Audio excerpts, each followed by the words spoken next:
edition of AVRant. I'm Tom Andry, and I'm here with Rob H. This is AVRant. It's your home theater and AV questions answered. And has anyone else ever had one of those weeks where your brain just isn't firing on all cylinders? And for whatever reason, it's like you get up, you're like, okay, here's what we're going to do today, and then you get distracted by something or something else comes out. It's like, man, oh man, I just had one of those weeks. So I am to blame for tonight's recording being a day late.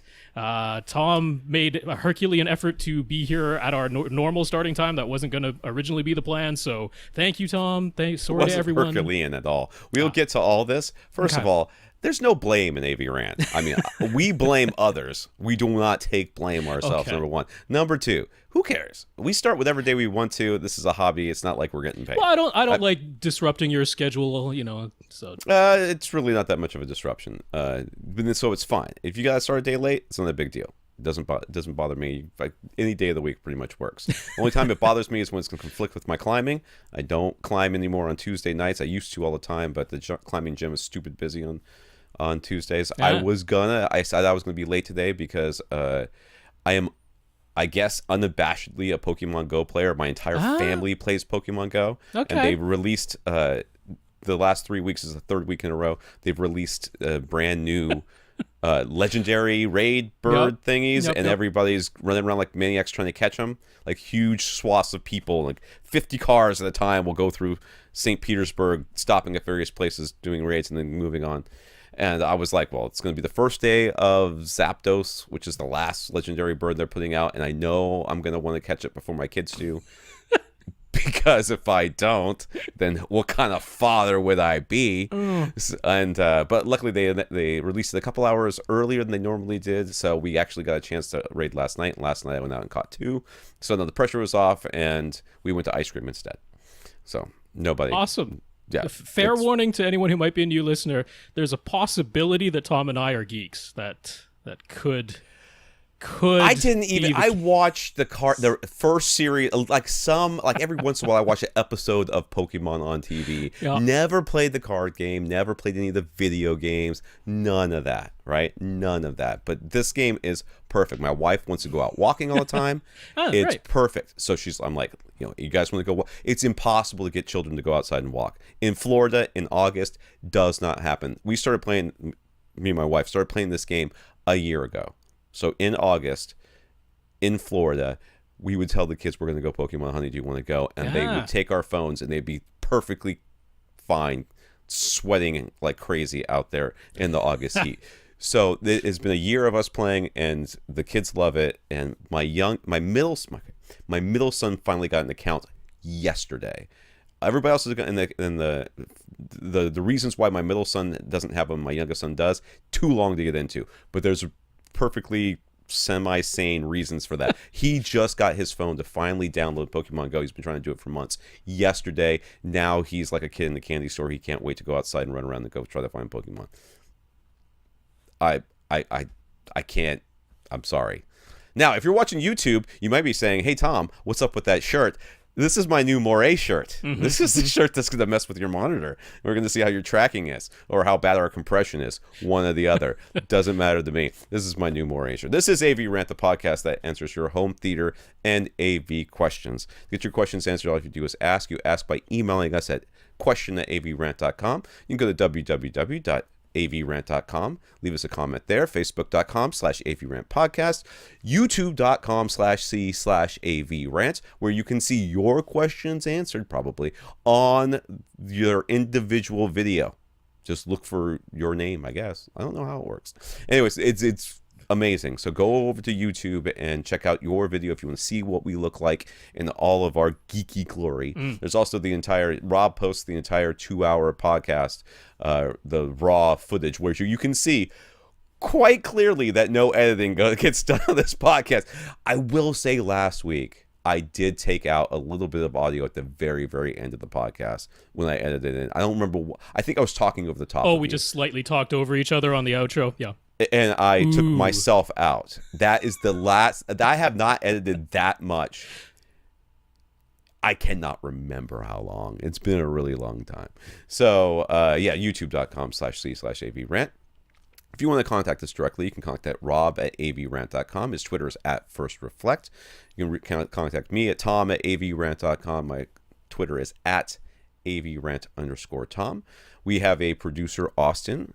He has his Twitter is at Austen_Pond, TEN Pond. He does all the videos. He helps with the questions sometimes. I guess you've been doing a lot more of that lately, but he's very busy preparing his house for invasion of SVS ups and speakers and stuff. So he's been very busy. Yeah, we've been sort of tag teaming that. So yeah, that's good. So he has his own podcast, the We Watch Movies podcast. It's a podcast about Steins. Okay. Steins. Steins. I wonder where Tom got that idea. It's a Stein. I wanted it to be about like people named Stein, but then I don't know. I feel like that'd be some sort of racist joke that I didn't quite get, that I all accidentally made. I don't understand that one. Yeah, both of our brains have been a little bit fuzzy. When we started this podcast, as you were doing the whole thing, and then you pointed at me to start the podcast, up until the moment that you pointed, I could not remember what I was supposed to say. I blame it on the heat. It's been in the mid 30s where I am, which is this is Celsius, which is unusually hot for Quite here. hot. So we're in the middle of a heat wave. So I'm blaming it on that. Yeah, it's been that kind of day for me as well. It's the last week. Kids are starting school this week too, so the kids are home constantly. It's been a little crazy way too around early. here. Poor It's been, things. yes, they are. For those of you that do not have kids and wondering why they would start in the beginning, basically, of August for school, it's because they want school to be done so that you don't have to come back from Christmas break and take tests and stuff. They want right before the Christmas break, or the, I don't know what you call New Year. I don't know what they call it this Winter nowadays. break. Winter break. Before you get to the winter break, they want school to be completely done. So they shifted everything around to make that happen. I don't know. All right, let's start off, as we always do, by thanking our listeners of the week. We want to start off with Craig, Ron, Sandor, and Jeremy. They went to www.avrant.com, and they clicked on the Buy Us a Cup of Coffee link that allows them to leave us a PayPal donation. That donation goes into the AVRant coffers. That will pay for things like this program that I'm using to edit this podcast. If they ever, the audio of the podcast, if they ever stop letting me click still evaluating, which is the Reaper program. So far, I like it a lot, but I haven't really had much of a time to play with it. It'll also pay for our hosting fees and all of that stuff. So thank you, Craig, Ron, Sandor, and Jeremy. Yes, Craig, Ron, Sandor, Jeremy, thank you all so much for those donations. I feel like Sandor needs to have like a sword, like at all times. Like, He does. Oh, Sandor! His message did come with the nickname Super Sandor, so that Did it really? that works. Super pretty Sandor. Well. Now Apparently he's in a band. That's I don't see how any of these things are connected, but okay, I'm down with it. That's fine. He wears a cape. He's in the band, and may or may not own bladed weapons. We also want to thank Mark for supporting the podcast. You can support it monetarily, of course, as we mentioned, but you can support it in other ways. And Mark did by letting SVS know that he purchased a PB2000. It's a subwoofer, thanks to us. So thank you, Mark, for talking us up to SVS. Yeah, Mark, thanks for letting SVS know about that, and congratulations. Really nice subwoofer. Certain you'll enjoy it. Yeah, I hope you made the box first, dude, because that thing's big. That is All right. important. In the news. So there's been some analysis of the Apple HomePod speakers firmware, along with some leaked info about future iTunes releases. All these things point to the next Apple TV device supporting 4K and HDR in HDR10, Dolby Vision, and HLG formats. So if you were wondering if the next Apple device will have 4K in it, since Apple no longer innovates, they just iterate. They will iterate themselves from 1080p to 4K. So it seems like it's going to be good news for the next version of the Apple TV, which I believe is the 5th Apple TV at this point. Stopped caring after always, if I remember correctly. Yeah, always. All right, Vizio has rolled out, or I guess it started rolling out their TV firmware updates that let you select streaming service directly on the TV instead of being forced to use a tablet or phone with Chromecast. Amazon Video is also available as part of the update, so yay there. Yeah. This applies to 2017 P and M series displays right now, with 2017 E series getting the update later this summer. And for reasons I don't quite understand, the 2016 model is getting updated at some unknown date in the future, since the 2016 and 2017 models are basically identical. Especially in the M series. Hopefully not, well, actually, especially in the P series where they made no changes. Oh, the P series too. Not giving you the tablet anymore. So yeah, I'm not sure why the 2016s are on a delay, but hopefully it won't be too long of a delay. And yeah, that's good news. Apparently the experiment of saying, hey, if you want to stream something on this TV, you must use a separate device to cast to the television to do it, was a bust. They're like, yeah, put it back on the TV with a regular remote. What a thought. Bob's your uncle. When they came out with that, I was like, this is going to be short-lived. I think I must have said it on the podcast. I think we both did. We're like, no, I think the idea of having Chromecast built in is good. It's great. Because if you are the person who likes to use your tablet or your phone to do that, and it's all just built in, you don't need to add a separate Chromecast device, then great, cool, awesome. That's a nice feature to have built in. No. I agree. All right, got some comments here. Carl wanted to inform us that the sound that Rob described in a lot of Hans Zimmer's music as sounding like a string being continuously tightened has a name. Now, he was talking about this when he was talking about Dunkirk last week. It took me a while to figure out what the heck this guy was talking about because he didn't say that in the thing, but it's fine. It's called the Shepard tone, named after the cognitive scientist Roger Shepard, and it's an audio illusion that uses at least 3 rising tones separated by 1 octave each, played on repeat. The middle tone remains at the same volume the entire time and only rises in pitch. 1 octave below, the tone starts very quiet and then gradually gets louder as the pitch rises. And 1 octave above, the tone starts loud and gradually gets quieter. This creates the illusion that the pitch is constantly rising, even though it's just repeating a repeating loop of this one sequence. So if the way I'm envisioning this is the lower tone goes up to the middle tone, and the middle tone goes up to the high tone goes down to the middle tone, and when they all reach those points, then it repeats. Yeah, well, it's just playing a scale, an octave scale. Yeah. So as the octave is going up, you've got this one in the middle, stays the same volume the whole time, so you hear that ascending. But then an octave below that, you hear one that fades in, so you're only hearing it as it's getting to the upper part. And then the octave above the middle range is fading out, so you hear it at the beginning, but then it fades out as it gets to the highest part. So it gives you the illusion that it's just ever rising, even though you're just playing this one octave over and over on repeat. It's cool. I didn't know it had a name, so Shepard tone. Thank you. Shepard tone. We'll put that in our lexicon. Yeah. Joseph on Twitter simply cannot understand how we have never recommended the Marigo, I don't know what I say, Audio Lab Tuning Dots. Now, he's, of course, being sarcastic. These things are dots, sticky. They're sticky, right? You couldn't even quite tell what they're made out of. I don't know if it's felt or a little rubberized thing or something. It's something. You're supposed to stick it on stuff. Oh yeah, you can stick it on all. You can stick it directly on the woofer of your speaker, apparently. Which, adding mass to your woofer, how could that possibly be a bad idea? Certainly not a lot of mass. These are like 2 millimeters in diameter. Doesn't matter. I mean, we're talking about something that doesn't have that much mass to begin with. It shouldn't, at least. And then they're like, don't put it directly on a tweeter, but you can put it on the housing surrounding the tweeter. And the one review said they put it on the window behind them. On the window behind them, directly on a tone arm of a record player. All these types of anywhere that there might be vibration, you can tune said vibration with these teeny tiny little dots of nothingness. Yeah. Okay. It's been a long time since we've talked about this sort of audio voodoo crap. Snake oil. It's not snake oil. It's not even snake oil. It's snake handling. I mean, it makes no. Any rational person looks at it and goes, what? But then there's people out there who really believe. And you're like, are you serious? Now, I mean, I don't know anything about snake handlers, so I'm not. I said that only because of the snake part. But let's be honest here. This stuff is not.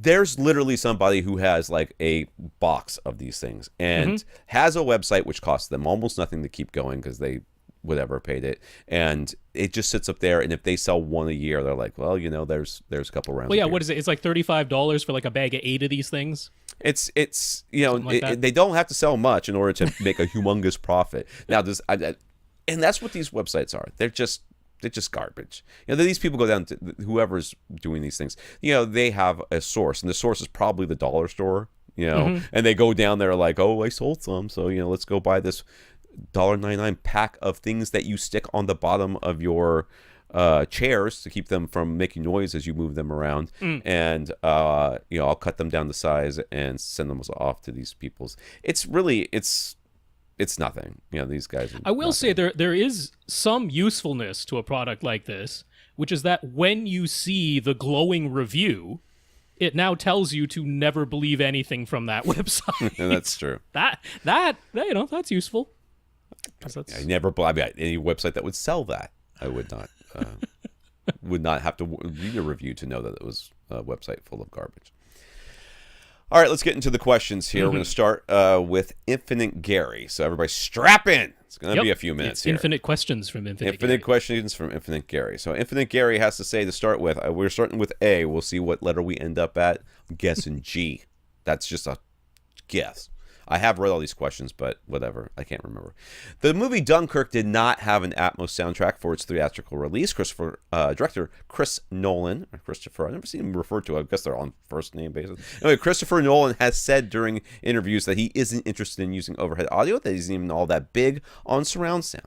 But since Atmos is part of the Ultra HD Blu-ray specification, does that mean that the home release might include Atmos? Yeah.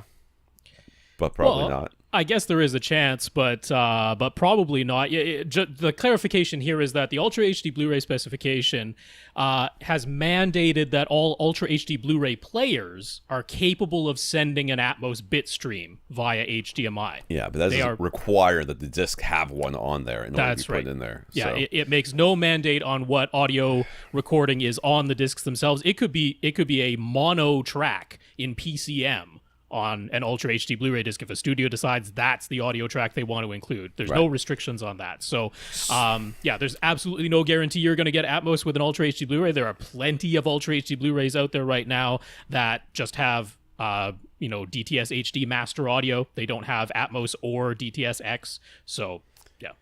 There's a real desire on my part to rail against this sentiment by, old Chris, I guess is what we're calling them these days. But I can't. And let me tell you why. The dude's got a lot on his plate.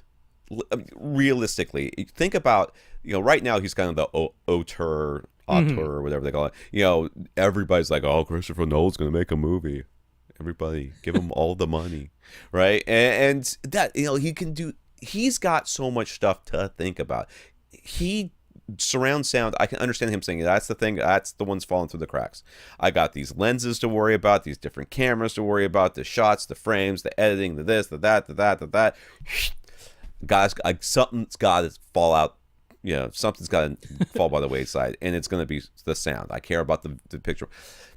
Yes, it's very important to me personally, and more so than a lot of times the picture might be, especially with all the stuff he's doing, which I'm looking at going, why don't you just film it and just shut up about the film stuff? Just do it and make it sound and look good, and then be done with. But that's so I'm not going to rail against it, but there is a big part of me that's like, it just bristles at the idea that somebody doesn't care about surround sound.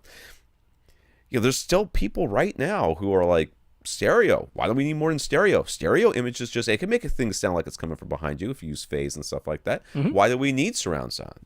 They're not wrong, they're not right, but they're not technically wrong. I just think that they're not experienced enough. And so I'm gonna let this, I clearly did not let it go, but I am gonna let it go. Chris, you and I are still tight, all right? Call me. Sure. Gary is starting to feel the itch to upgrade his Runco projector in his dedicated theater. He is also interested in Dolby Vision, though. So do we think Dolby Vision is going to be added to projectors in the near future? I thought you said, let's be honest here, on this podcast that they can't do Dolby Vision on projectors because of the way Dolby Vision works, right? Yeah, it seems unlikely because Dolby Vision relies on knowing pretty certainly how many nits you're seeing from a given display, which you can't know from a projector because you don't know how far away it is. And I mean, I guess if it had some sort of light meter that you could. Well, this is it. It's just there's a lot of variables because nits, the proper term for them is candela per square meter. So, of course, they don't know how many square meters you're dealing with because you might have a different size screen than somebody else. So you might be able to know the maximum light output of a given projector, but then you don't know what screen size is being used, and you don't know how far away it is, so you don't know how much of the zoom lens you're using, because the zoom lens tends to reduce the light output as you move the projector farther away. They don't know what lamp mode you're going to be using, although I guess they could just mandate that it goes into the high lamp mode.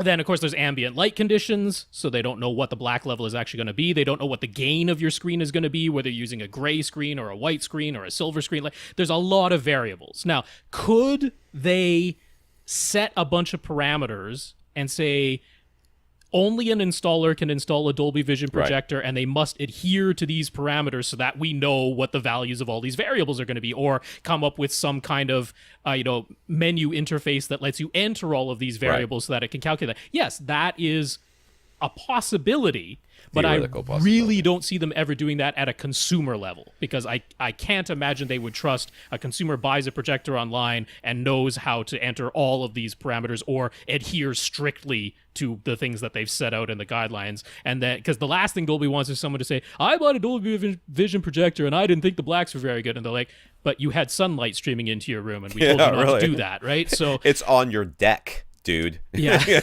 So it seems unlikely to me, unless it's going to be strictly a custom installer with some very specific gear. You can still get HDR because that's an absolute value, right? Yeah, HDR is static metadata. That just says what is the maximum light output of the entire movie, what is the average light output of the movie, and you, the display manufacturer, you go ahead and you mess with that however you want. Right. That's how HDR10 works. So HDR10 works on projectors right now. Dolby Vision, a little bit more strict. So I don't see it happening. Not for consumers. He says, when it comes to upgrading displays, do we think it makes more sense to pay a lot to get the most cutting-edge display available, or only upgrade it every 5 or plus maybe years?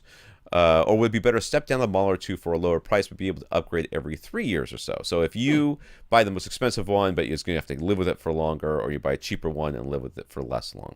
Well, if you're me, you buy the cheaper one and you live with it until that thing dies. I'll be honest, I have a really hard time getting rid of anything that's still working, and that's just me having 3 children and a mortgage and not fantastic job that makes me not want to spend any more money. I was at the store today. I'm like, oh, these steaks are on sale. They're still kind of expensive. I'm gonna have to let that go. I'm like, we have plenty of food at home right now, so I'm not in the same position that Infinite Gary clearly is. That being said, I have a real hard time paying premium for brand new cutting edge stuff because you just know in a year it's going to be much cheaper. Yep. And for me, I would rather get the step down and see how long it lasts, and just try to live with it for as long as I can. That would be what I would do. Yeah. Particularly for projectors, like, for example, JVC, they do have their Blue Escient, right? Right. That's a genuine 4K panel. It's a laser light engine. Its black levels aren't even as good as their DLA projectors, but it can get brighter and it can fill up a larger screen. $35,000. Now, do you stretch yourself? Let's say you can afford it, but you really have to stretch yourself, and you're going to have to keep that thing for 10 years to amortize that price. Or you can go down to their $8,000 model, which, that's their E-Shift, the Wobble K, a regular lamp instead of lasers, but actually has better black levels, but just doesn't get quite as bright. It's like, that's a big delta in price, but if you can get the equivalent of that every 3 years versus, a minimum of 5 years with a $35,000 model, it's like, Tom's absolutely right. The $35,000 models in 1, 2, 3 years drop like a stone. The prices come down on those. So specifically for projectors, I really think it makes sense. When you see the newest thing, when Sony brought out their first 4K projectors, they were $50,000. And now you can get one that's essentially the equivalent. This is 2.5 years later for $10,000, right? So there's every reason in projectors to wait, because the newest stuff is really expensive and those prices drop quite. It's still too expensive for me at $10,000 or $8,000, but that's a huge price delta from 35 or 50. Yeah. So he says since he'll probably upgrade his projector before he upgrades his processor, his AV processor, because I think his AV processor is real expensive, right? It's an Anthem. The Anthem. Yeah. He's thinking an Anthem he's going to be able to live with for a while anyways. Mm-hmm. He's thinking he'll have to send video from his Ultra HD Blu-ray player directly to the projector while using the second audio-only HDMI output of the player to send the audio to the processor. Does this invite the possibility of lip sync issues? Theoretically, no. In practicality, everything about HDMI invites the possibility of lip sync issues. You do not have to have two different cords coming out of your player to worry about this. Mm-hmm. Now, does it guarantee you're going to have it? No. Does it guarantee you're not going to have it if you only use one cable? No. So what do? You roll the dice. That's what I say. You just roll the dice. You have no control over this. Most of the, especially upper end projectors right now, have really low input lag these days. Yeah. So right away you've got not very much lag on the projector side, not very much lag on the AV processor side. The likelihood of a lip sync error just from that is reduced. Before, we used to see long input lags on some displays. You'd see 200 millisecond plus input lags sometimes. Now we're seeing them down, below 30 milliseconds. It's getting infinitesimal. So the likelihood, if you get a decent projector with low input lag, of a lip sync issue, just full stop, is pretty low already. But even if you get one, it's not like it's the end of the world. It's not like you've got this lag and now you're completely hosed. You can fix it. I mean, most of the time, the audio comes out first, and you delay the audio. Yes. Now, if the video comes out first, you are hosed. Well, there's some tricks. There's some tricks you can do. Like, for example, if you turn on extra processing, especially frame interpolation, or black frame insertion, sometimes that will introduce more lag on the video side. So what you want, if you are getting lip sync, is a situation where the audio is coming out before the video. Right. Because almost all AV receivers and AV processors do have an audio delay setting. It's in milliseconds typically, but they will let you delay the audio inside the AV processor. So as long as it's the audio preceding the video, you can manually fix that. Right.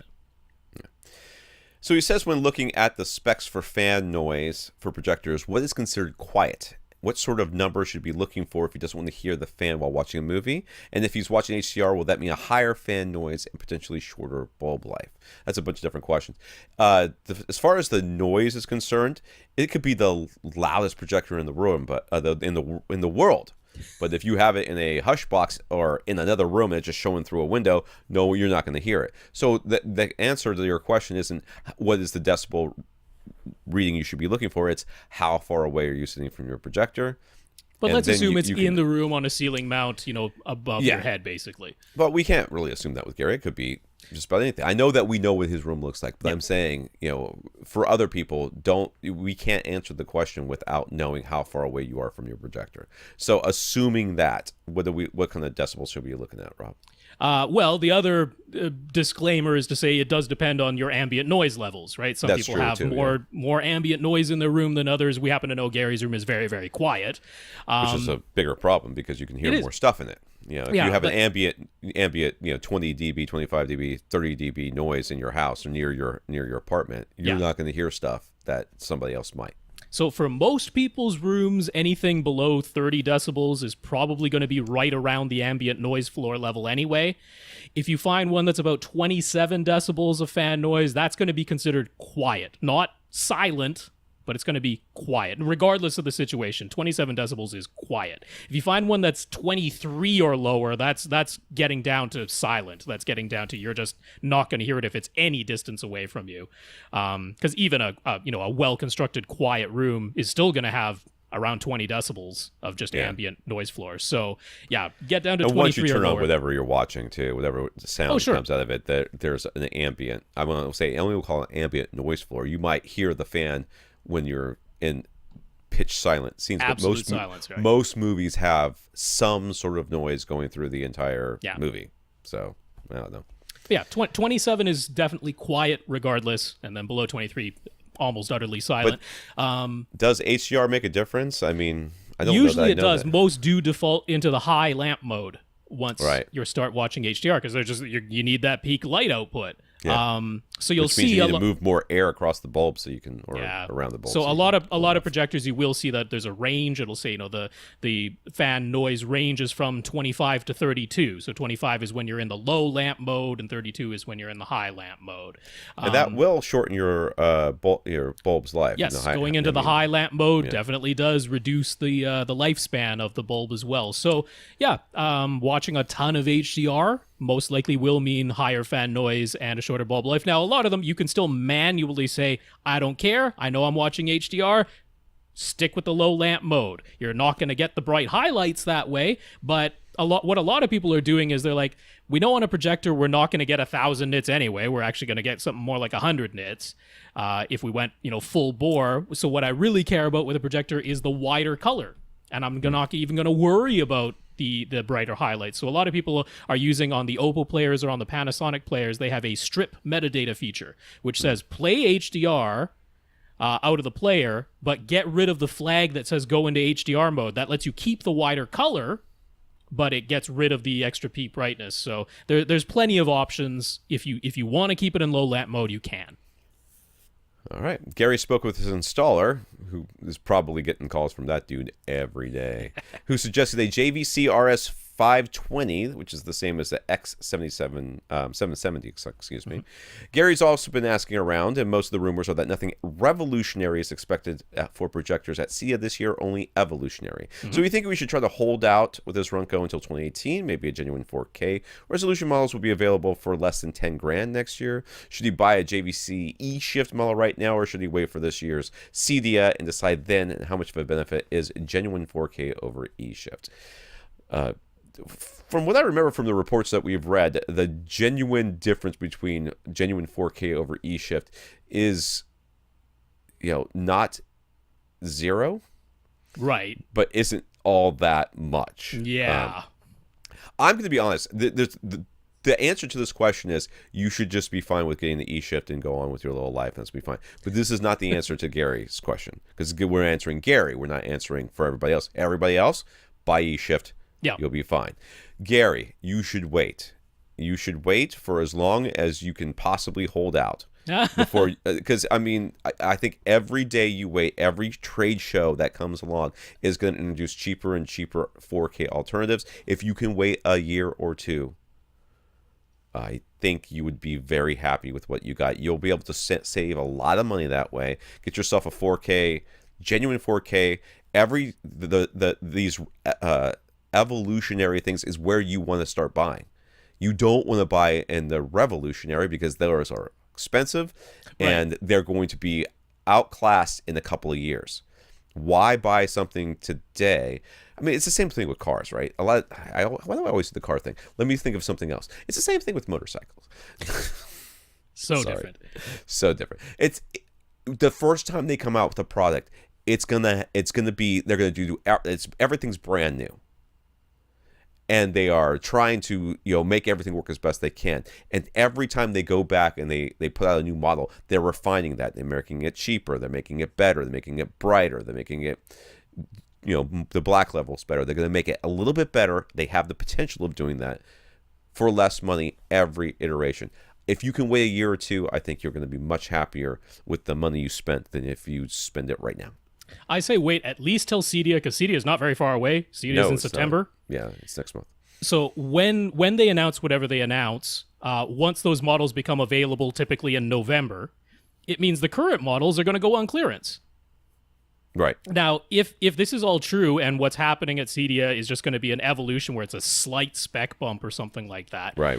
That means you're going to be able to pick up an RS520 at a discount in November or December. So it's like, if that was good enough to buy, you might as well get it when it's on clearance. If the newest model is barely any better anyway, why pay full price for it? And that, with Gary's type of budget, that he could replace that in 2 to 3 years. If it's under $5,000, which it's gonna be, Yeah. When it goes on clearance, then you can look at potentially replacing that with a genuine 4K model in only 2 to 3 years from now with the type of budget that Gary can afford. So I say wait till at least CEDIA, wait till the clearance, and evaluate then. Yeah.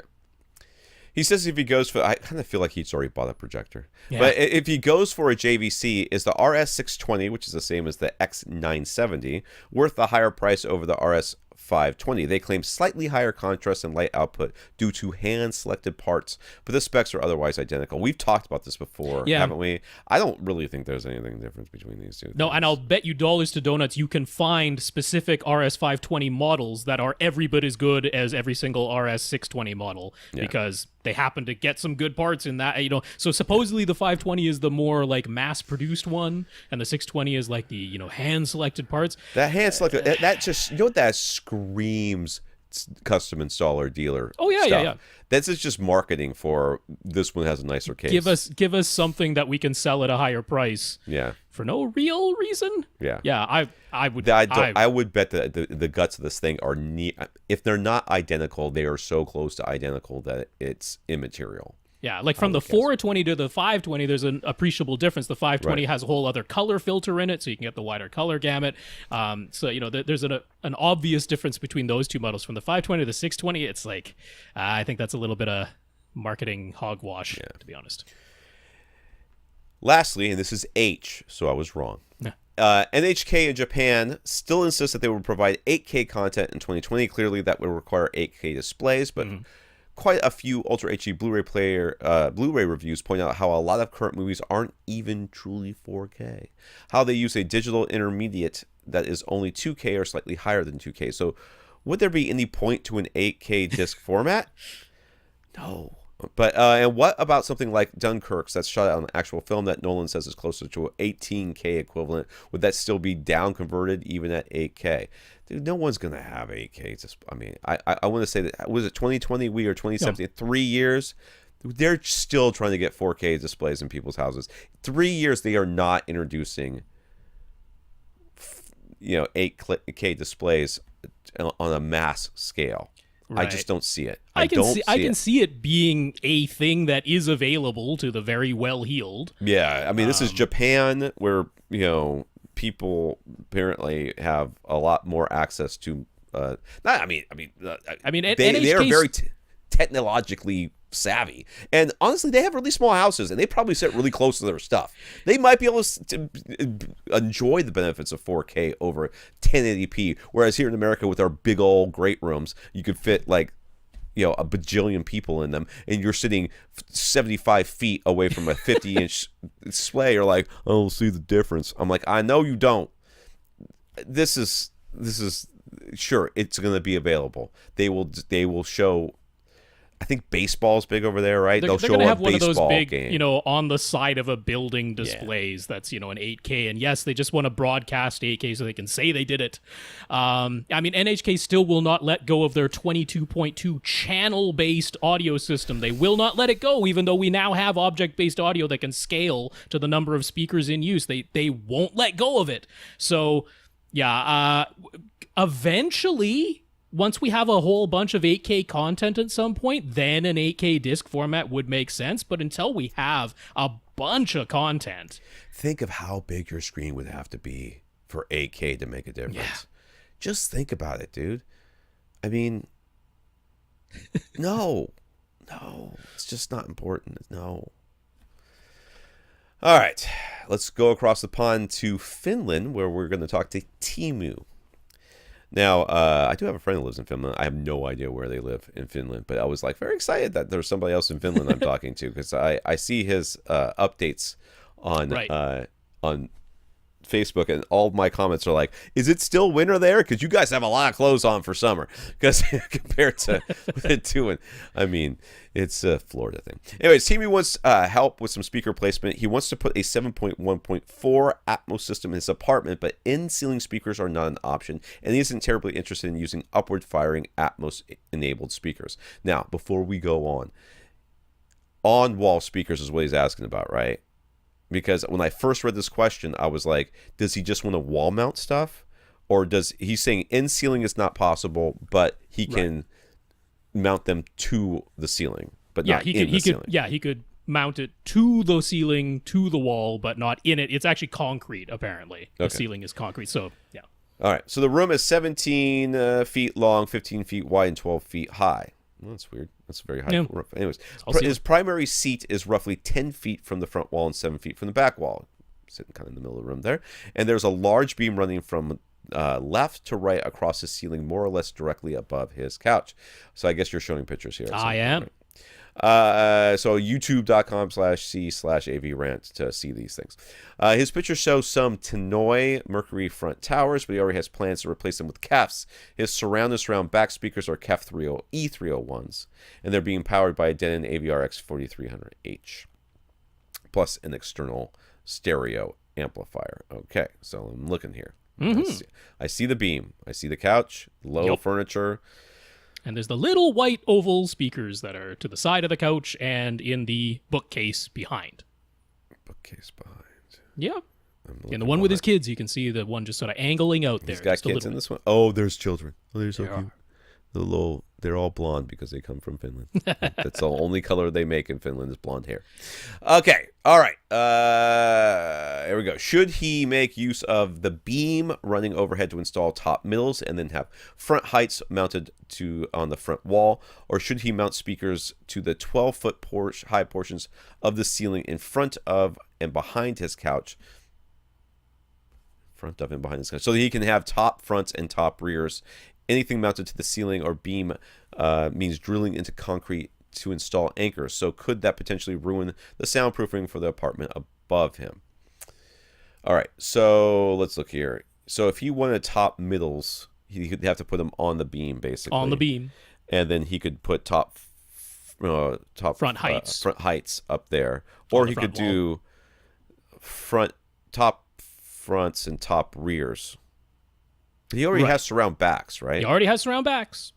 I don't think that you can do top rears because the angles will make it so that your top rears, well, I mean, they would be basically almost in that bookshelf, wouldn't they? I mean, that's what it kind of looks like from what I'm they'd seeing. be way up on the 12-foot ceiling, so they'd have to be, quite a ways back. They'd basically be, about where that bookshelf meets the ceiling. Yeah, I mean, you could actually just put them in the bookshelf. You might get That's away true. with that. Yeah, way up high on the bookshelf. You could call them rear heights. And then you could put the front heights would be nearly all the way to the front wall. Yeah. You could do that. You could avoid the ceiling altogether and go... I mean, you don't even have to call them front heights and rear heights. You can, with such a tall ceiling, you can probably create the angles that would fit within top fronts, top rears. Yeah. So yeah, you could avoid the ceiling altogether. That is one solution. If you definitely want the sensation that sounds are coming from straight above you, then I would opt for putting it on that beam. I would too. I would agree with that 100%. Yeah, so these are itty-bitty speakers. Yeah, they're quite small. Very tall, very small. I don't know that you necessarily... I mean, there are lots of mounting options that are sticky, that will hold quite a few pounds. Now, you might not be comfortable with that, and I can completely understand where you're coming from. That being said, I don't think that these speakers are going to be creating enough vibrations by being anchored to that big beam to really worry your neighbors upstairs. No, I mean, what I'm getting at is I would avoid mounting speakers to the 12-foot ceiling. Yeah. I would either put speakers on that beam, because if you want the sensation that is right above you, nothing beats top middles. Yeah. So if you want that sensation, then mount them to the beam, and then front heights is easy. It's on your front wall. Or if you want the sensation that the sounds are above and in front and behind you, then still keep them on your front wall. You can call them top fronts. You can call them front heights. Doesn't really matter. And put them on that tall bookshelf behind you and call them rear heights or top rears. I'd go one of those two. I wouldn't bother with mounting to the 12-foot ceiling in either case. Yeah. I think they'd be too far out in order to get the angles right. I think they'd just be... I agree. I think top, middles, front heights is sort of the way to go here. Yeah. So should he simply go for two more pairs of KEF E301s, or should he... Is it 301s plural, or is it 301S? 301's plural, so okay. It's E301 is the model. That's what I thought. Okay. Or should he consider different speakers? He was thinking of the extremely flat KEF T 101s might be a good choice for mounting flush to the ceiling, or you could opt for the Anthony Gallo Micros, which are little orb speakers. Being in Finland, of course, accessories for less, and some of the brands that we frequently recommend aren't easily available, so any other recommendations are welcome. Dude, if you're happy with those Kefs, I'd just stick with those Kefs. And you're getting new front speakers that are also Kefs. I'm like, just stick with the Kefs, because I mean the E301s, you can either have them standing up, which if you're going to do the bookshelf thing, then that could work, or you can rotate, which he's already figured out because he's got them on his sidewalls this way. Right. You rotate the stand and then it can mount. So if that was on the beam and aiming straight down, that would work. Or if you have it on the front wall, you can angle them downwards a little bit. So yeah, either way, I'd say just stick with the Kefs. That's what I would do too. Yeah. All right, Elango. All right, so we got some pictures here for this guy, too. So that's good. Exciting pictures here. Elango and his family moved to a new house, and the family room would be his theater for the foreseeable future. The room is 16 feet 9 inches wide, 15 feet deep, and 8 feet tall. On the back wall is an opening to the dining room and the rest of the house that cannot be closed off, so pressurizing this room isn't part of the plan. The left wall has a fireplace, and the front wall has 2 windows with a space that is 59 inches wide between them. He's focusing on the audio right now while he continues to use his LG Plasma TV. He's got a budget of around $4,000, though spending less would be preferable.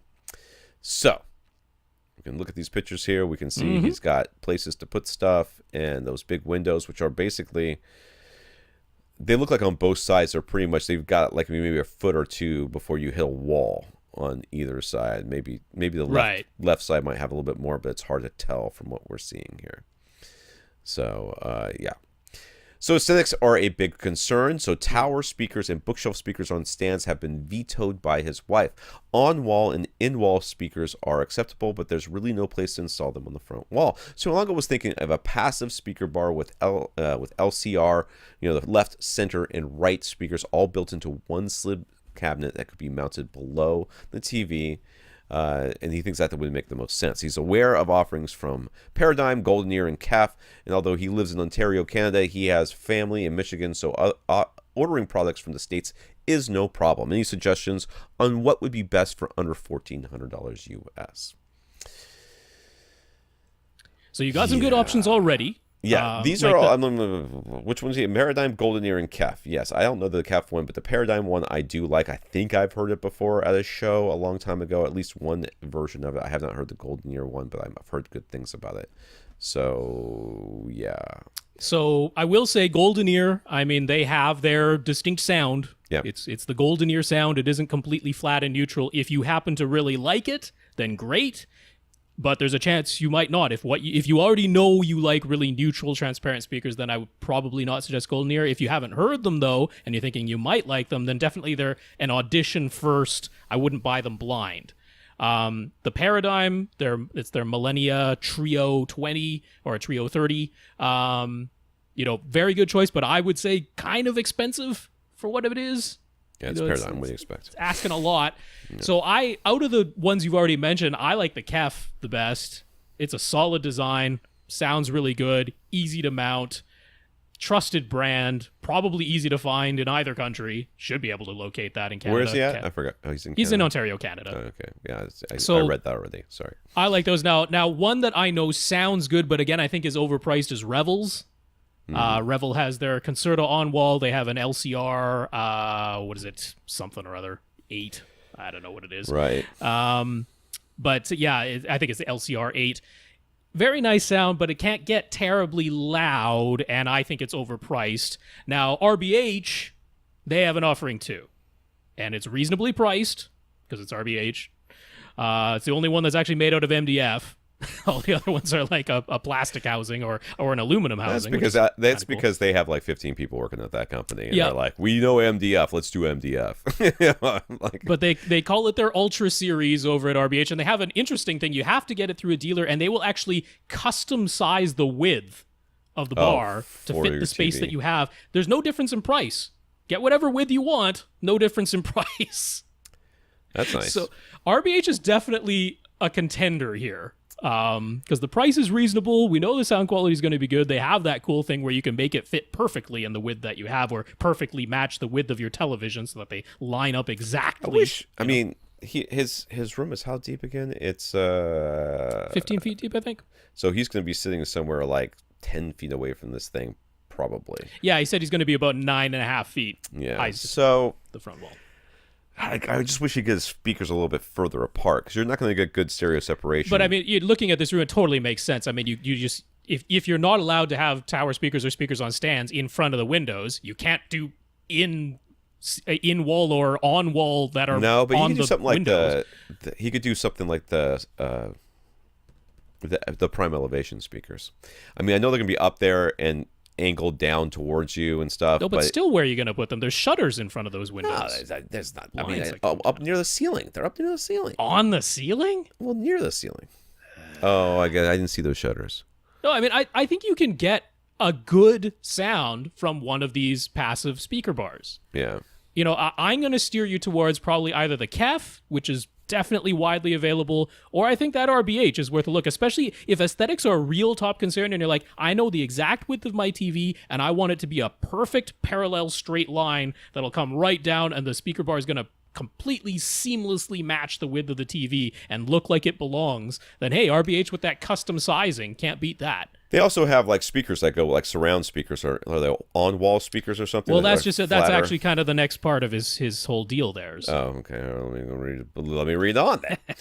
He'll roughly have 4.5 feet of space behind his couch. So what should be his plan of attack when it comes to surround speakers? Should he stick with side surrounds only, or should he plan for surround backs as well? Should he go for in-wall speakers with backer boxes, or would slim on-walls be better? If he goes for side surrounds only, how far behind the couch should they be?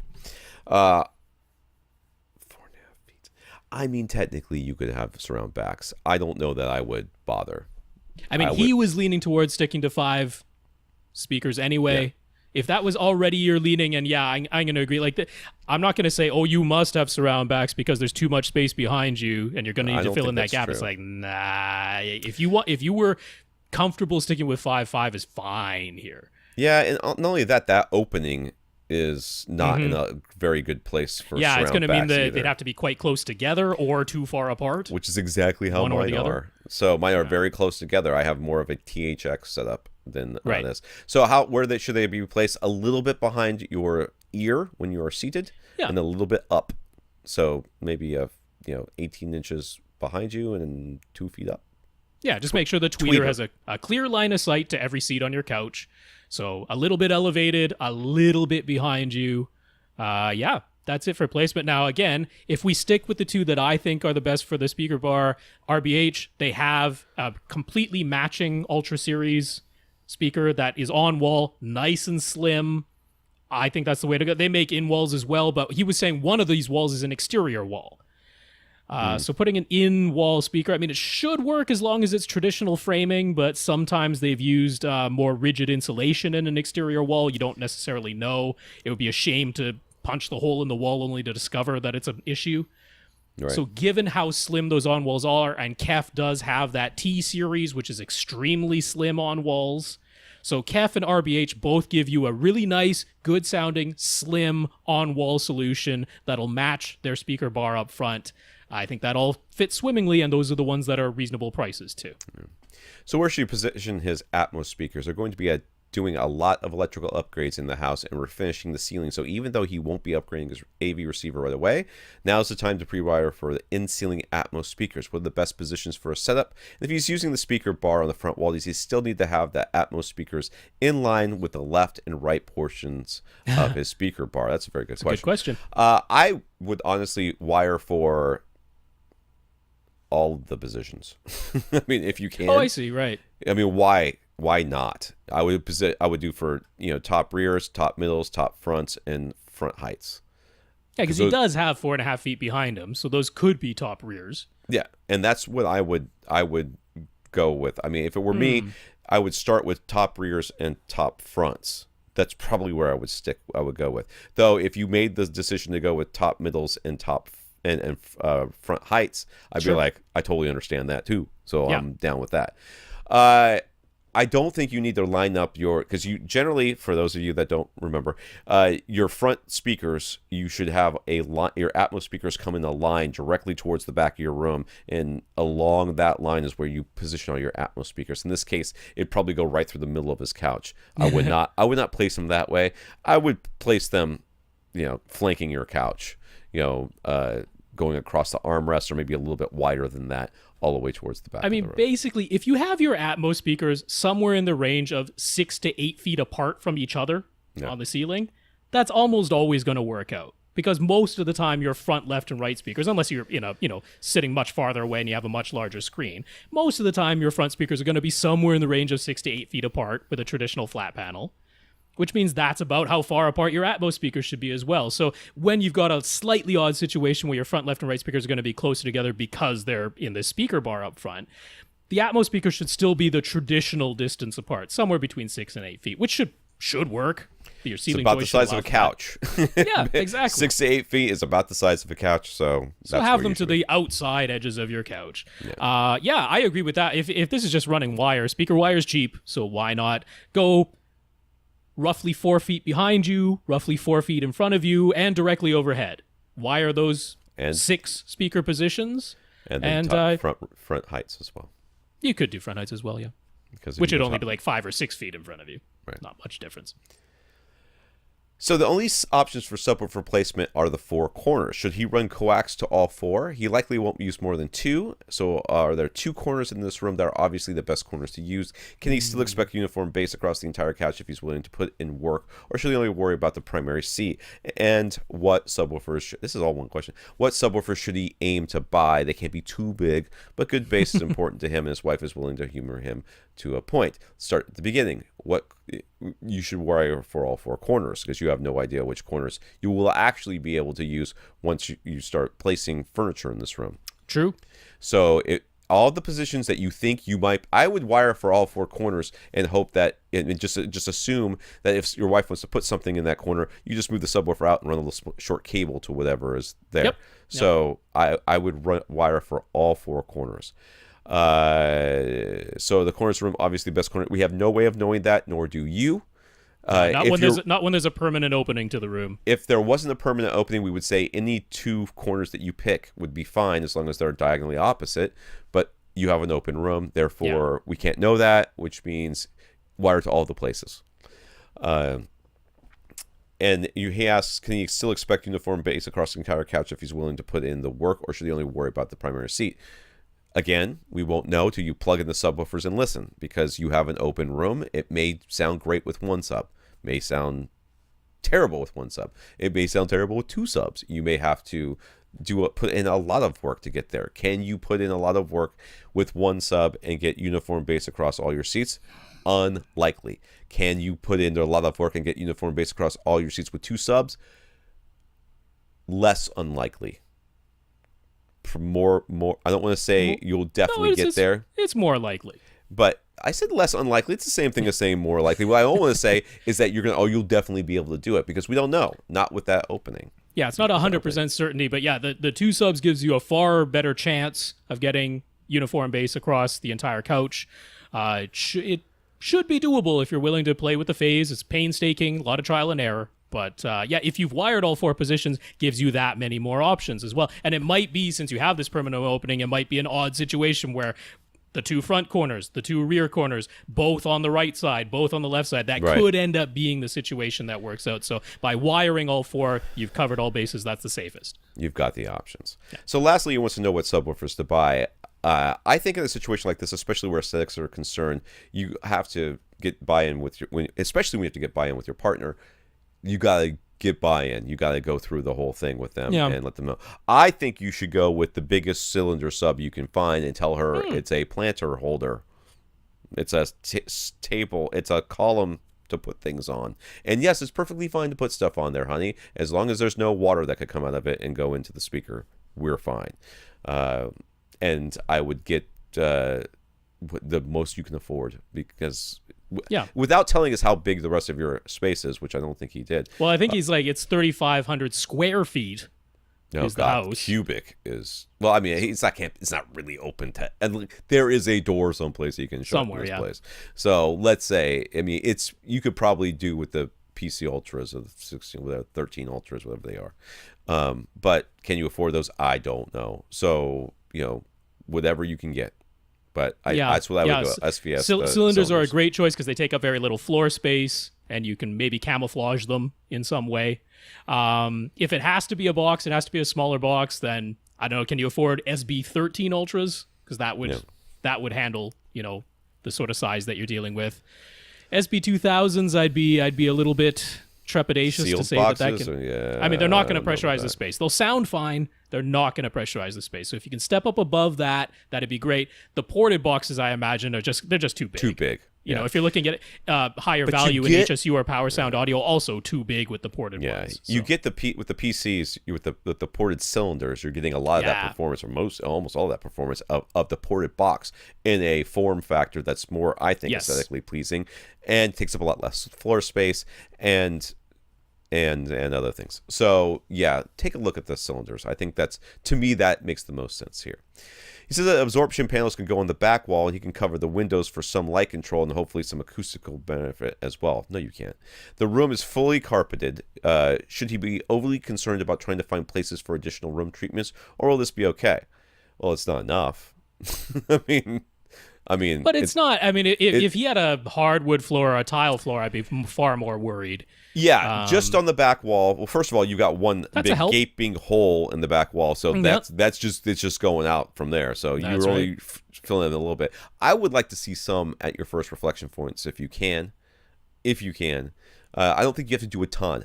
I would like to see you figure out a way to put some corner traps or some base trapping in here. Some real base trapping. But he's got that opening. Do you really need base trapping?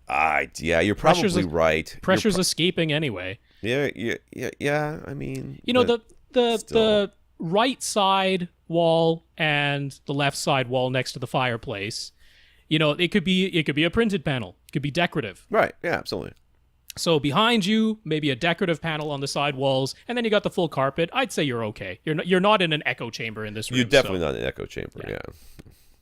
So he could nix all of these more complicated speaker plants, just go for one of the Atmos sound bars from Yamaha, Samsung, Sony, or the like. They use upward firing drivers, and some allow you to connect your own subs. He cares about performance, though, so convenience alone isn't enough to convince him to do this. Which will sound better? The RBH. Yeah, like 1 bazillion%. Yeah, yeah. The reflecting sound off of things with a sound bar is your sort of last resort. So that's my parents weren't going to let me put anything better than their house than this, so I bought them this. Right. That's what that is. Nick heard Joe Kane advocating for using bias lighting even with a projection setup, but Joe didn't go into specifics about how to actually implement. Wouldn't a bias light wash out the image on the screen? And what if you're using an acoustically transparent screen? Could some of the bias light actually come through the tiny holes in the screen itself? So for those of you who don't remember, because this thing sold like absolute nothing. The bias lighting is these lights that people used to put behind their flat panel displays, which would shoot out light to the sides and sometimes above and below. And the idea here is that the lighting, if it's the right, sometimes they change colors and stuff and all of that stuff. But the idea here is that you don't have these massive differences in in how your eye contracts and stuff from going from a very dark scene to a very light scene. There's always a little bit of light up front. It stops your pupil from opening up as wide as it possibly can, and then when a brighter image shows up on your screen, it kind of blinds you, and your pupil has to close down, and then you can't see the shadow detail. And we've all experienced that before in movie theaters or at home, where you're watching a scene. They're inside, and everybody, it's a romantic scene, and the next scene is they're outside running for their lives again, right. And you're like, I cannot see right now. Hold on. Let my eyes adjust. That's what this is for. Now, there's no reason why you can't use this with a projection setup. You would put the light. Well, there's some reason why you can't. You have to be careful. There's no reason why it couldn't be. How about that? So the idea here is that you would put it behind the the bezel, not bezel, The frame. the frame, well, the black part, the mat, Yeah. the mat thing, and it would be shooting out to the sides or the above and beyond, and do the same sort of thing. If you had an acoustically transparent screen, or even if you didn't, to be honest with you, but if you had an acoustically transparent screen, you would make sure that no light could go back behind it. Right. So there'd have to be some sort of baffle or cover that would just make it shoot out to the sides, and that would be it. How would this work? I don't know. I mean, I'm sure somebody sells something, but I this is like one of the, as my wife loves to say, one of the quintessential first world problems. It's like, oh, my iris has to close up. I said got too wide when I was opening. Now I've lost 15 seconds worth of enjoyment of this movie, and I'm like, I don't know. Joe Kane's not wrong, and I don't care. Bias lights are effective. They work. They help your perception of blacks looking even blacker. So that's all nice. Yeah. The specific of it is that you need to make sure that the light that is coming from behind the screen is not going to end up on the front of the screen, which means the rest of your room has to be black. The walls, the ceiling, the floor, the surface behind you, your seats. Yeah, preferably you don't want it to go off. What? I feel like this is like our most racist podcast. I feel like it's 50% my fault. It has nothing to do with that. I'm saying, you cover yourself in a shroud so that, it's the same conditions as what you would ideally have for a projector anyway, which is a pitch black bat cave with no light besides the projector and no reflective surfaces, so that the light that hits the screen doesn't then reflect off of the screen, bounce off of some other surface, and make its way back onto the screen to wash it out. So this is just another source of light. You just want to make sure that the only place that you see that light is from behind the screen, that it doesn't have any way of making its way back onto the screen, which will wash out the image. It just will. And in your room, it almost certainly does. You almost certainly have a white ceiling. You do, because you are a normal human Joe Kane's being. room is covered in black velvet. Right. All right, his seats are all completely black. It's a black hole in his room. So this works. This works in his setup. It doesn't wash out the image because there's nothing in his room to reflect the light back onto the screen except the whites of his eyes. So, put in some of those demon contacts, because can't have that. Do you have some of those? No. I don't go that far. We've mentioned before that for some reason, Dolby Digital Plus bitstream seem to cause problems for some AV receivers. I mean, some people have mentioned that to us. It's never been a problem for me. But anyways, Nick has run into this himself. He has an Onkyo 805 that clearly says it's compatible with Dolby Digital Plus, but he has noticed that if he streams from Netflix or HBO Go using his Roku 3, he gets noise from his front left speaker every 10 to 15 minutes, and it sounds like terrible clipping. So he's concerned about potentially damaging something. If he uses his Apple TV to stream the exact same content, he gets no audio problems, but the Apple TV is only outputting a regular Dolby Digital bitstream, not a Dolby Digital Plus like the Roku 3. So there's a fix to this. He can't imagine Onkyo will release a firmware update for the 805 at this point. Is the Dolby Digital Plus bitstream actually higher quality audio than the Dolby Digital bitstream? Onkyo, this 805 is a little bit older, right? It's a little bit older. So there is Dolby Digital Plus that is on your Blu-ray or your Blu-ray discs, right? That's it's really rare. I'm trying to even think of one, but I mean, I think that for a while that was like it was on HD DVDs. Yeah, then it was something that was available, but I don't know that it's exactly the same thing as what's being streamed. The streamed one is actually different, isn't it? It has the same name, but it's different. So I'm wondering if that's different. why Dolby Digital Plus was highly versatile. You had the option of encoding it at a lower bit rate than regular Dolby Digital with supposedly the same quality as regular Dolby Digital, or you could increase the bit rate quite a bit to get something that was very close to lossless. It was never fully lossless, but you could get kind of close. So is that why his Onkyo is doing this? Is it's in no, it's not that. There were some decoder issues in some of the earlier AV receivers with Dolby Digital Plus. Dolby did some changes. There were firmware updates for a lot of AV receivers. If there is no update available right now for your 805, it's unlikely there's going to be a future one, which means you're just kind of hosed at this point. The fix for it was firmware updates for AV receivers that had this issue. It was a known issue. Quite a few AV receivers did get updates. If yours didn't get one, then that's kind of unfortunately the end of the story. What they're sending out from Netflix is the lower bitrate, lower than regular Dolby Digital bitrate that is supposed to sound the same as Dolby Digital. So when you're listening to it up through your Apple TV, you're getting the same quality. It's not like you're losing quality by not having the Dolby Digital bitstream in this case. One option, like in Roku's lineup, only the Roku Ultra will actually transcode the Dolby Digital Plus to regular Dolby Digital. In the case of the Apple TV, it's actually decoding the Dolby Digital Plus to 5.1 PCM and then re-encoding it as Dolby Digital. That's what it's actually doing behind the scenes. So yeah. If you have that Apple TV available to you and if it's giving you no audio problems, use that for now, because you're not losing any quality or anything like that. That's not the case. Kevin, this comes from Facebook. Kevin picked up the movie Trolls on Blu-ray, which begs the question, why? Was that a good movie?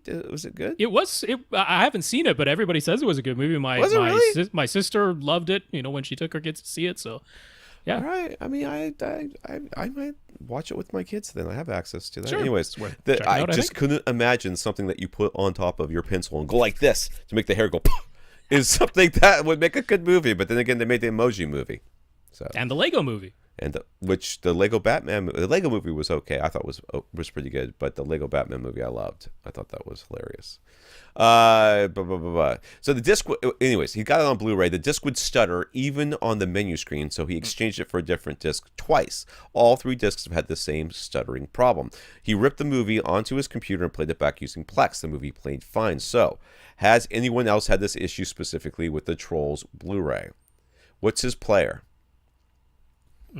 Because how many times have we seen like Oppo release firmware updates and it's like for a specific disc, fix a problem on Pirates of the Caribbean, Curse of the Black Pearl. I'm like, what? Why? What? For one movie? Yes, I imagine that's what this is. That whatever player he's using, or it could have just been a bad batch of discs that got pressed, because that has happened before. That's possible. I imagine it's and if you went to the same store over and over, it was probably all the same batch. Yeah. I haven't bought the movie on Blu-ray, so I don't know. I haven't experienced. Tom, we know, hasn't, because he hasn't seen the movie. So from our sampling of 2 people, we have no idea. End of 0 on this side. Other folks can let us know if they've had a stuttering problem with theirs. But yeah, could be the player, could be just the bad disc. But we know that the information was on the disc because you were able to rip it to the computer and then it played. Yeah, that's exactly what makes me think it's not the disc too. I think it's the player interacting with the disc. So do a search. I would do a Google search for your player and that thing, and then complain to customer support. So he says if his kids would like to watch the special features that are on the Blu-ray but aren't included if he rips the disc, is there a way that he can copy the disc onto his computer and play it back exactly like the physical disc so that the special features will be included? And I know that's the case because that's exactly what Rob does. So yep, a couple ways to do it. So if you want to do exactly what you said, which is just make a 1-to-1 copy of the disc minus the copy protection, and then play it back on your computer exactly as though you had stuck the physical disc in, you can do that by starting with Make MKV, which I imagine is the program he used to rip it in the first place, because that's pretty much all anybody uses anymore. Now the trick to do that is, if you use Make MKV, normally what you do is you put in the disc, you will see the disc show up in the interface, and you will click on it, and it will do what they call opening the disc, which is that it analyzes everything that's on the disc and then lets you make MKVs, as the name implies. Well, the trick to make a 1-to-1 copy is that you must not open the disc. You must not click on the icon that shows up when you put the physical disc into your computer. You must instead go to the File menu at the top and select Backup. So if you open the disc, that option goes away. So don't open the disc, go to File menu, select Backup, and there is a check mark there to say either keep the encryption, keep the copy protection, or do not keep the copy protection. You do not want to keep the copy protection if you're planning to play it back on your computer. So that'll make a 1-to-1 copy. It'll show up as just a file folder structure. And then the only software that works on PCs now to play back Blu-rays is Power DVD from Cyberlink. So you will need to get Power DVD. It is able to play back file folders. So you open the file folder that you just made with your full 1-to-1 backup and Make MKV, and there goes the disc, exactly as though you had plugged the physical disc into your computer. That's the one way. Now, we already said he's using Plex. Right. Make MKV lets you back up the special features as MKVs. It's just they'll each be an individual file. Yeah. And the problem is if you imported all of that into Plex, you'd end up with a whole bunch of individual little files and you have to go searching through your menu to find them. Well, if you name them specially, you can have it all show up under, so you'll see the nice artwork for Trolls that'll show up in your Plex library. You click on that, and instead of only having the movie there, you'll have little subfolders that have all the special features in them. So you want to follow Plex's naming convention for doing that. It's under what they call their local media assets section. So we'll have the link for that at avrant.com. But if you go to support@plex.tv and you go to their local media assets section, it describes how to name your extras so that they will show up along with your movie. And if you want to do it that way, that's another way to do it. There we go. I zoned out during that because I don't do any of that stuff. Computer stuff. Computers. I just don't. I should. I can't. Plex is nice. It's fun. It is. I'm sure it's fun. I have children. When I don't have children, I'll consider it.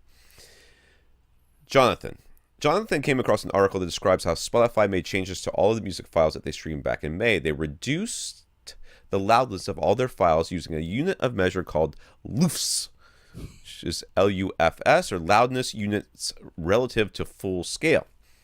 After some users analyzed the new files and compared them to old ones, they found that everything in the old Spotify library had a maximum level of -11 LUFS, while the new library has a maximum of -14 LUFS, which is more in line with other services. YouTube has -13, Tidal has -14, Apple has -16. So Spotify got quieter. What really changed? Won't listeners just turn up the volume dial? If they would have preferred everything quieter, wouldn't they have just turned down the volume dial on their device in the past? Is there more to it than that? Is this dynamic range? I feel like this is dynamic range. No, it's not. It's more like weighting, and they actually refer to this if you and Jonathan even sent the whole link for what LUFS is all about. But they even refer to the LUFS process as K weighting now. Oh, okay, that's fine. So wasn't this whole loops thing developed so that they could test how loud the general level of your TV program was in relative to your commercials, so you could definitively say the commercials were too loud and make them lower them down to a certain level? I mean, wasn't that how this came about? That is the origin of the LUFS whole thing, and it's because straight decibels doesn't describe our perception, right? Certain sounds at certain frequencies, we perceive them as being a lot louder, even though the actual sound pressure might have only gone up a little bit. So, for example, in the deep, deep bass, the sound pressure, the actual measured sound pressure, the actual decibels, SPL, can go up quite a bit, and we won't perceive it as being any louder. It is louder, right, but we don't perceive it that way. Whereas in the mid-range, right where the human voice is, a small increase in actual decibels will be perceived as a large increase in loudness. That's so what this aims to do is say, okay, these commercials are using some trickery so that even though they're at the maximum allowable decibel range, which is the same as the maximum allowable decibel range for the TV program you were just watching, we're going to use the frequencies that you will perceive as being even louder so that it still jumps out at you. So they were saying, well, we don't want that to happen. We don't want it to seem like commercials are way louder, even though we might measure them with an SPL meter and they aren't louder in decibels, but they seem louder because they're using these specific frequencies. So that's where this whole scale, this K weighting scale, LUFS, came from.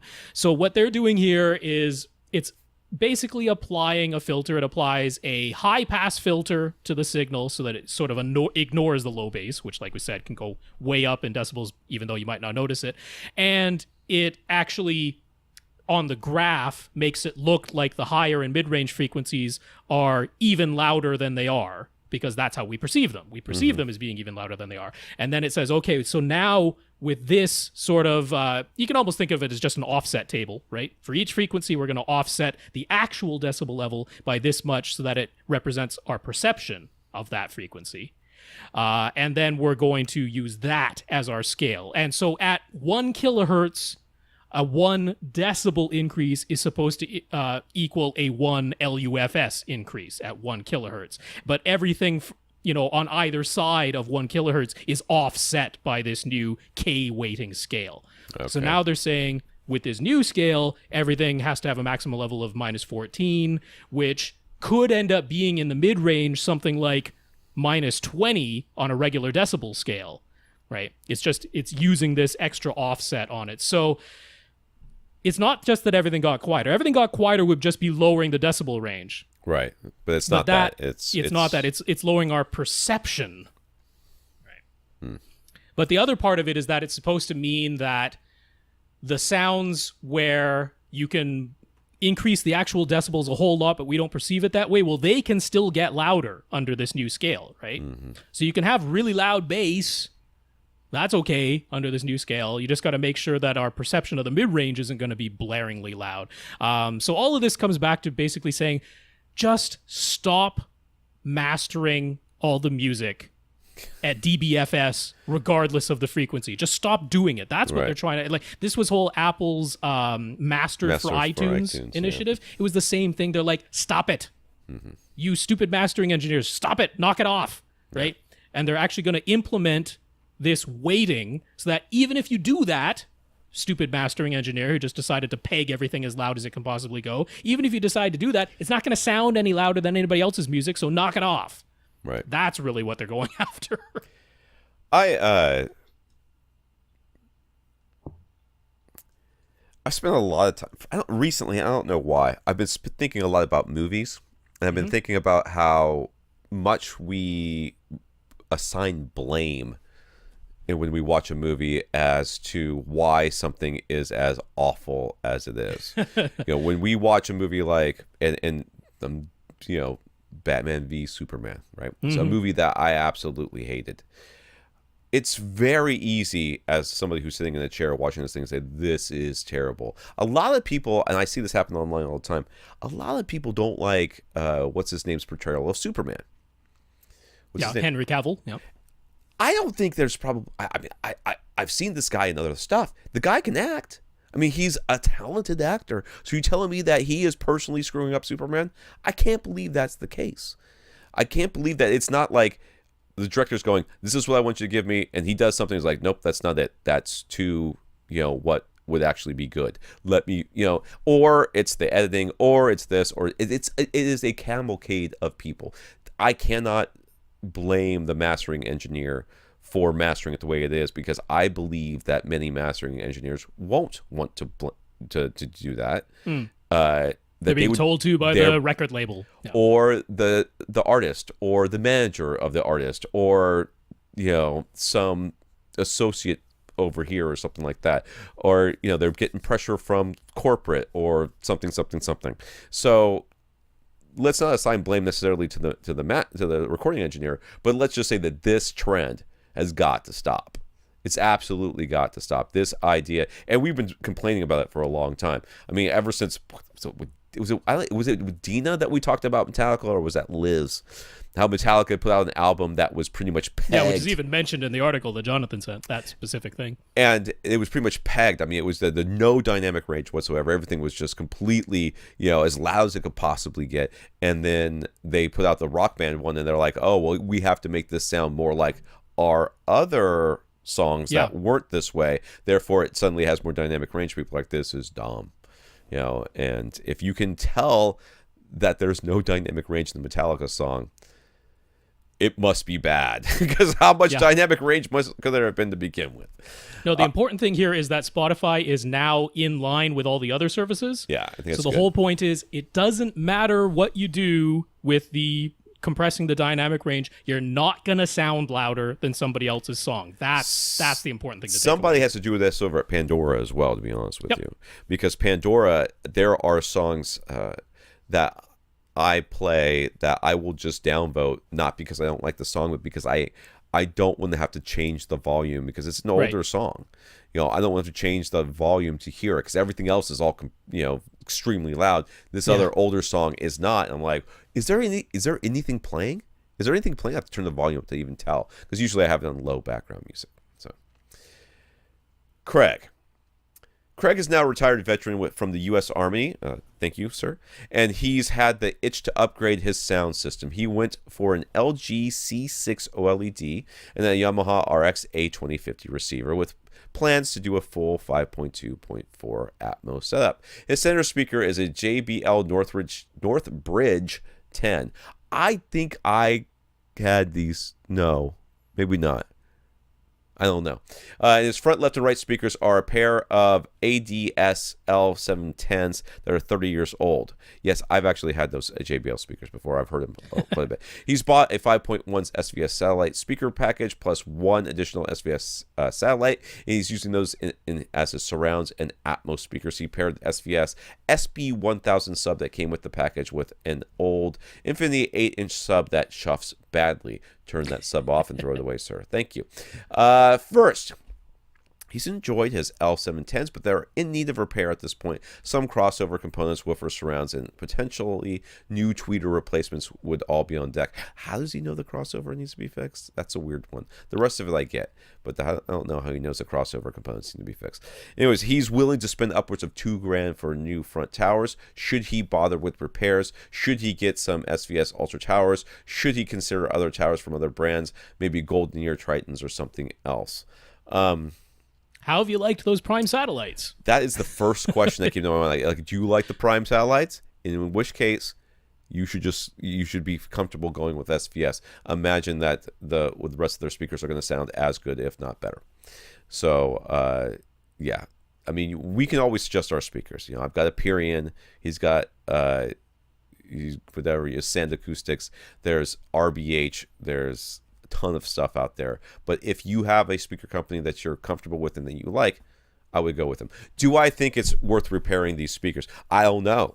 If you've enjoyed them and loved them and they sound okay with what you've got with your SVSs and it's cheaper than buying new speakers, maybe. I'll bet you get something like the SVS Ultra Towers and you're gonna go, oh wow. Yeah. Oh wow! What I've been enjoying for the past 30 years, while it's served me very well, there is improvement to be had. That would largely be my expectation. Yeah. I would keep it as simple as this. One, I think if you just got the SVS Ultra Towers, you will be very happy with them, and that could be the end of the story right there. Right. However, if you want to set your own mind at ease, SVS and Aperion are two companies that offer free two-way shipping. So get some Aperion Varus Grand towers, get the SVS Ultra towers, listen to them both, compare them, pick the one that you like more, send the other one back, won't cost you an extra penny. Yeah. So if you want to set your mind at ease that way, keep the comparison simple. Those are two excellent speakers, and you'll be able to say, yep, I for sure got something that I really, really love. Or keep it super simple, get the SVS Ultra towers, and you're done, because they're really good. Is this the winner of our contest? Nope. It's not. That was something else. All right. SVS is allowing him to return the SB1000 sub for credit. He was intending to put said credit towards SVS Ultra Center to replace his JBL. Is that the right move? Is there a much better center for around the same price they ought to buy it instead? You ought to figure out what your mains are going to be first. Yep. And then once you do that, then you can decide what you're going to do with this credit money. Yeah. So if you go with the Aperions, get the Aperion Center. If you go with the SVSs, then yeah, the Ultra Center is the way to go. Completely agree. Since he's returning the SB1000 and the Infinity 8-inch clearly isn't keeping up, it shouldn't be in the system at all. If it's chuffing, I'm not being facetious. Yeah, it's bringing you down unnecessarily. It is putting distortion and noise in that room. That, let's put it this way: if you had a fan that was rattling the entire time that you were trying to watch a movie, would you leave it on or would you turn it off? You would turn it off. You would. I mean, you might get hot and regret it after a while. Maybe you would suffer through it and then turn it back on, when you couldn't take it anymore. But you would turn it off. This is something that is just making noise, that is not helping. It's only hurting. You should just turn it off and just let the SVS do what it can by itself. Having the dual sub is not helping you in this case. Anyways, he's trying to decide between the dual SVS SB2000s or dual PB2000s. The SB1000 credit could go towards those if the Ultra Center isn't purchased. So did he tell us how big his room was? Because I don't remember reading that. Nope. So, I mean, just looking at the photos of the room itself, it doesn't look like a gigantic room, but we don't know if there are any openings because we're not seeing every angle of this room. This looks like it could be in a living room or in a front like a little office space that was that doesn't have a door. I mean, so we need to know how big the room is before we can tell you what subs are most appropriate. Yeah, we can give you the info so you can figure that out for yourself. Right. Which is if you have a door on this room and this room can be enclosed, then if this is an enclosed room, it definitely doesn't look like it's larger than 3,000 cubic feet to me. Right. If it's an enclosed room. In which case, the SB2000s would be fine. Anything up to 3,000 cubic feet, the SB2000s will completely pressurize that space. If you have a permanent opening to this room, get the PB2000s, if that's feasible, if they'll physically fit, because those will work in a space up to around 5,500, maybe 6,000 cubic feet. So, that should answer it. Basically, if you have a door, should be on this list too. Yeah. Yeah, the PC2000s are the same output capabilities as the PB2000s. Yeah. So basically, do you have a door or not? That kind of answers that. Okay. So John, this comes from Facebook. John uses Klipsch reference 2 series speakers in his home theater setup, and he's happy with them. He wants to put together a dedicated 2-channel system in his bedroom that will be used with a record player, a wireless connection for streaming music, for streaming music or his phone. I don't know what that means. And some occasional TV watching. 2-channel system in his bedroom, mostly for music. And occasionally to watch TV. All right, I'm down. He intends to use the Marantz PM5005 analog stereo integrated amp unless there is a different stereo receiver that we think is much better for under $500. So I'm sorry, I read this and I don't remember anything I read.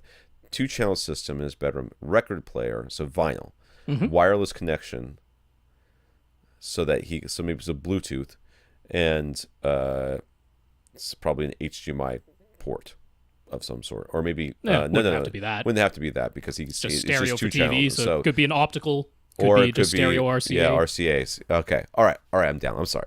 The Marantz. Now the Marantz, I looked that up. It does have a phono input. Oh yes. So he can use it for that, and it's got enough analog stuff. It does not have Bluetooth, I don't think. Not built in, and it has no digital inputs of any kind. So you would need to get something that you could use to do that with. So what could he use to stream? Well, he could use a Chromecast audio. Right. There you go. Chromecast audio. And that's Chromecast audio would... Is it $35? Is it $35? Okay. Yeah. There you go. So that takes care of all the wireless side of things, would be a Chromecast audio. And that'll work with the analog connection. Now, I mean, I'm a fan of, especially for the television, getting the sound out of the television in a digital form. Because that's one place where very often on smaller, inexpensive TVs, the digital analog conversion or just the line out jack is kind of noisy in the analog. Yeah. So I wouldn't mind having a digital input. So Emotiva, they have their TA100, which is a stereo integrated amplifier, but it does have digital inputs. It's $400. So it's under the price point that he wanted. Nice 50 watts per channel with Emotiva amplification, so we know it'll drive any, speakers that you might be using in a bedroom. And has the digital inputs, doesn't have wireless built in, but you can still just add the Chromecast audio to it. You could use the optical connection from the Chromecast audio to keep that digital as well. Some sort of Bluetooth dongle that's optional. That you can it buy has a with this Bluetooth thing. dongle if you want, but I think it's more expensive than the Chromecast audio. So. That's probably true. And on top of that, the Emotiva, if you want to add a subwoofer, it does actually have summed outputs that would let you connect a subwoofer. It's not a full crossover. Right. But at least you could add a subwoofer to it. The Marantz would be a little bit more, you'd have to have speaker wire inputs on your sub to make that work. So I think the Emotiva has some advantages over the Marantz in this case. Yeah, the advantage of the Marantz is if you already own it, you only have to spend $35 to make it work. He was talking about buying it. So. Oh, was he talking about buying it? Okay. Yeah. Well, then Yeah. All right. Maybe go with the Emotiva. So he's trying to decide what speakers to buy. Looks are very important to his setup, so no plain black boxes. His budget is about $650 max. He wants speakers that can handle rock and EDM. This is the second time this week I heard EDM. Is EDM electronic dance music? Yes, it is. Oh my God, I was right. I was like, I thought disco for a long time, and I thought, like yesterday when I heard this for the first time, but then I decided dance must be it. Okay, anyways, he wants something that can handle rock and EDM even without a subwoofer. He's considering Wharfdale, Monitor Audio, Dolly, Zensor, KEF Q Series, Focal Aria, and ELAC Unify. What do we recommend? Where is he? Is he not in this country? He's in this country. I think he's in the States. Yeah, I think so. He specifically said Ascend is out of the question because they're plain black boxes, and the Klipsch's are also plain black boxes, which is why he isn't really, like, even though he already has Klipsch in his theater and he likes them, he's not, like, looks wise, they're not really up to the. What about does RBH still have their EMP Tech bookshelves available? Because those are they're sold out right now. I imagine they're coming back at some point. So they don't play down very low, though. That's not RBH's thing. I know, but let's just be real here. What he says is they can handle rock and EDM. They can all handle rock and EDM. Just maybe they don't play as much bass as you want. I can't believe you're not jumping at the one in this list. It's the one I would tell him to get. Okay, which one are you going to tell him? I'm looking Dolly. at three. Get the Dolly. Well, I don't know. I haven't heard the Sensors though. I don't know how good they are. Isn't that the one that you heard? The Sensor? No, it wasn't. It was like a. Zensor 3 is the one he's looking at, by the way, the larger of the bookshelf models. No, it wasn't. It was like it had a. Does that have a planar tweeter? No, not planar. Yeah, the one I was listening to had a planar tweeter. But I'd be out of these because I mean the Dollies play the lowest out of all of these. They're very nice sounding speakers. I have been a fan of Dolly just in general. I don't know that the KEFs would be very high, and the ELACs as well. I don't know much about the ELACs. Those are the newer ones, right? The Unifies. Yep. These are the ones that are they the first ones that came out or the second ones that came out? They're the second ones that came out. They're the ones that the Unifies have the concentric driver. The debut series was the debut series. Too inexpensive to have the concentric driver on those. No, we can go with Dolly. I don't care. Yeah, get the Dollies. They're nice, man. Really nice. There you go. That was easy. I guess. Yeah, I'm not going to argue with him. Ron, this is out of Las Vegas. Ron is thinking of adding and upgrading some stuff in his living room home theater setup. Total budget for everything is $6,000. This one's a little bit difficult here. I got to be honest with you. I did read this question, and Doak say, so you're showing the picture right now? I'll show the diagram. Here it is. I don't know what that X is. What's that? Is that the fan? That is the ceiling fan. Okay. So There's the a large purple X circles are the speakers that are in the ceiling, right? The circles are the speakers in the ceiling. The red squares are where he might put surround and surround back speakers. There is a blue square, which is the subwoofer in the front right corner. And then there's a big rectangle that's his couch, and a big yellow X above that couch, which is his ceiling fan. That's right. And if you can't see this, then on the... And the back of the room apparently is completely open. He has no hope of pressurizing this space. Right. So the front right corner, just in front of that, is a wet bar. On the left, there's a fireplace kind of to the left of the couch.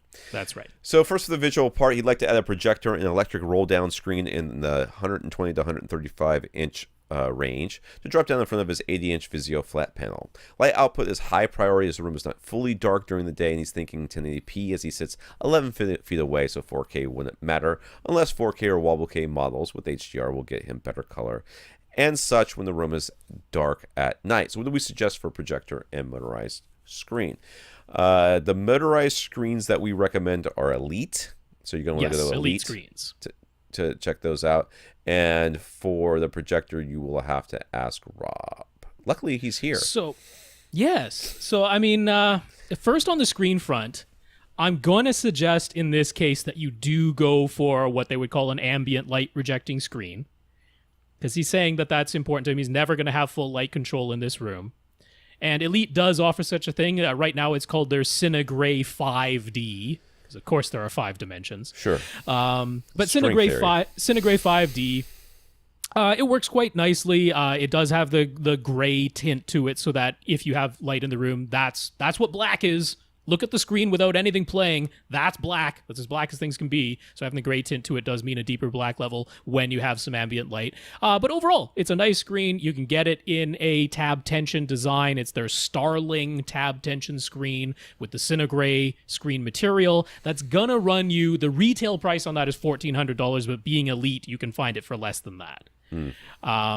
So count on somewhere in the $1,200 to $1,300 range for, I would suggest, the 120-inch size if you're sitting 11 feet away. That gives you a nice 43-degree field of view. I think that'll work well. And going from 120 to 135, it's surprising how much more light you need to light up the larger screen. So with your seating distance, 120-inch standard size, the price stays reasonable, the light output for the projector stays more reasonable, that all works nicely. For the projector, if you can swing $2,700, so we're talking spending roughly $4,000 on the projector and screen together, right? Which might... I was going to say, don't we only have $6,000 for everything? Yeah, but I forget what all else he wanted to get. All right. Because I don't think the speakers he was looking at were super expensive. He's got not. the rest. So if you're okay with spending upwards of $4,000 for the screen and the projector together, then Epson's 5040 UB is a really nice projector. Now, are you going to get the super bright highlights in HDR with ambient light in the room? No, but you will get the cinema color. That's the important thing that it gives you that lesser models don't. Even the Home Cinema 4000, which is $2,200, so it's $500 less, it's not as bright and it doesn't have as wide a range of colors because it doesn't have that same cinema filter going on. So the 5040 UB, really nice choice. If that's all too expensive, then yeah, go down to like an Epson 3700 or something like that. Yeah. Light Canon. Yeah. 1080p instead. You're not going to get the cinema color. You're not going to get HDR, but an absolute light Canon and less expensive. Yeah, so I did a review of that one, didn't I? The 3700? Yeah. Oh, I think yours might have been the 3500 that the 37 replaced, but... Oh, I thought that I had the 37. I don't remember. Anyways, doesn't matter. Something like that. Yeah. Really bright. So yeah, regardless, I'm going to suggest an Epson. That also makes the next things that are coming up with mounting it less of a hassle. So... He says for the screen itself, he's concerned about how he will mount it since it needs to be out from the wall to drop in front of the Vizio, but he has 10-foot ceilings. He doesn't want to have to look up the screen, so those are his mounting options. With every single projection screen, they realize you're not going to be able to mount it directly to the wall. What would be the point of that? So they usually have an L bracket that they can give that you can buy that will mount to the ceiling kind of flush. Now, depending on how far out you're going to put it, if you still want to mask it on top of that, you can take the molding that's on your ceiling, going around your room, and then build like a little shelf around this thing, have it come straight out to there and then back again. Then you'd have to attach to, near that molding, or at least someplace where the IR can be, if it's IR, it's going to do motorized, so that it can still be seen. You can kind of hide the whole thing and have it come down. So there should be an L bracket of some sort. Yeah, if you want to mount this to the wall, then an L bracket lets you, have the distance so that it'll be in front of your television. Now, you can mount this to the ceiling. For one thing, you can just get extra drop, which is just the black fabric that's above the actual screen material. Mm-hmm. And with that Starling that I mentioned from Elite Screens, they even mentioned that extra drop is easily available. Right. So if you just need more black material so that you can mount the case to the ceiling and have it drop down, that'll work. Or you can just suspend it from the ceiling with some chain or some, aircraft grade cable or something like that. I like that part. But I mean, it's doable. I know that's kind of hokey. Sorry. There's no real reason why you can't mount it to the ceiling. But if you, for whatever reason, you just absolutely don't want to mount it to the ceiling, you can use the L brackets to mount it to the wall and have it hang out. Mine was mounted to the ceiling when I did it, and it was no problem. You just had enough black drop, and then you set it to where you want it to be, and then it remembers, and that's it. Right. He's also concerned about mounting the projector as there is a ceiling fan 9 feet 5 inches from the screen wall that hangs down 29 inches from the ceiling, which is right where he expects the projector will need to be, and his wife says the fan cannot be moved. Your wife is incorrect. You can tell her I told you that. You can move a fan. He might be able to find some piece of furniture to put behind the couch to set up a projector on top of, but that would be the least desirable option. So what are our thoughts? Do we have a picture of this stuff? We don't, right? Oh, we just have this not the height stuff. We just have the one diagram. Yeah. If you go for one of the projectors that I suggested from Epson, and you go for the 120-inch screen size that I suggested, the closest the lens of the screen, the lens of the projector can be to the screen is actually 11 feet 10 inches, almost 12 feet away. So that's behind your ceiling fan already. Yeah. And then the lens of the projector just needs to be even with the lowest point of the fan, which, since you have a taller ceiling and this fan is over 2 feet down from the ceiling, yes, you will need a tube extension so that you'll have the thing mounted to the ceiling, you'll have a tube dropping down from the mount, and then the projector attached to that tube. But it can be behind the fan, and it only needs to be even with the lowest part of the fan. There's lots of lens shift range available on those Epson projectors. 29 inches is really, really far from the ceiling. I mean, you can take that tube and get a shorter one. I mean, you're not moving the projector, but you can be moving it up just a little bit, even if you're not moving it up all that much, just to give yourself a little bit more height there too. What, he's going to raise the fan, though? Yeah, raise the fan. A little bit. Oh. It hangs 29 inches down. That's ridiculous. It's too low. Make it a bigger But fan. this should be perfectly doable. Mounting the projector to the ceiling, you will need some extension regardless. But yeah, you just have to get it so that the lens of the projector is below the lowest part of the fan. Yeah. That's it. Yeah, it'll be all right. Yeah, you don't. There's nothing. You don't want to put the projector behind your couch. I'm not like a. Oh, like directly, like on a table. Yeah, like on a table or something like that. I think you would not going to like that. So for the audio part, he would like to add some real surround speakers. He's currently using ceiling-mounted speakers as rears and front heights. They were installed by a builder. He has no idea what brand model they are. He liked to wall-mount surrounds in the locations marked in the diagram. The Intimus, which is Ascend, right? Ascend Intimus? That's Aperion. Aperion Intimus. 5B are on sale right now with matches Intimus 5 towers and 5 seats center, but he's open to other suggestions. Are they too large or heavy to wall mount? Okay, going back to the picture here, you can see he's got some just directly to the side of the couch and then some further back. I like the idea of mounting these. I do like the idea of mounting them to the side walls. I don't think the surround backs are going to do much for you back there, to be honest with you. I mean, you could do it. I mean, it is completely open back of the room, so this is a case where surround backs would make sense. Yeah, but they're not in the. I mean, but they're not actually behind them. They're actually behind them. They're just more surrounds, basically. So, I don't think if it were me, I would stick with 5.1. I'm sorry, or I would use those overhead speakers that you're now no longer going to be using as surround backs because they're at least a little bit squished in and they're above you. Now you could also use those for Atmos, but we'll talk about that later. But I don't know that I would use the surround backs. I would definitely go with those surrounds and maybe cheat your couch. Yeah, and since you already have Aperion, these are the matching ones. Yeah, you can absolutely wall mount them. If you want a really robust wall mount, Video Secu has those side clamping wall mounts. They can hold, what is it, like 50 something pounds. Those 5 Bs don't come anywhere close to the weight limit. So absolutely, you can wall mount those bookshelf speakers and they'll match. Okay, 33 pounds. Okay, but those bookshelves are nowhere close to 33 pounds. So after adding the wall surrounds, would the ceiling speakers work for Atmos? Would it even be worth it since he doesn't know anything about the quality of them? I think their quality is probably mediocre, but just fine for Atmos. Yep. That being said, they are really, really wide. Compared to what you're doing. It'd still be fine. I'd be fine with that. I would test them in both this as surround backs and as rear heights. That's what they look like. Top rears or whatever they call it. Yeah, top rears, sorry. And then the other ones are way up front, right? I have to keep scrolling back so I can see the picture. Yep. So they're up at the front of the room. So those you could call them front heights like you are right now. You can call them top front. I mean, top fronts can be anywhere from 30 to 55 degrees elevation. So either will work.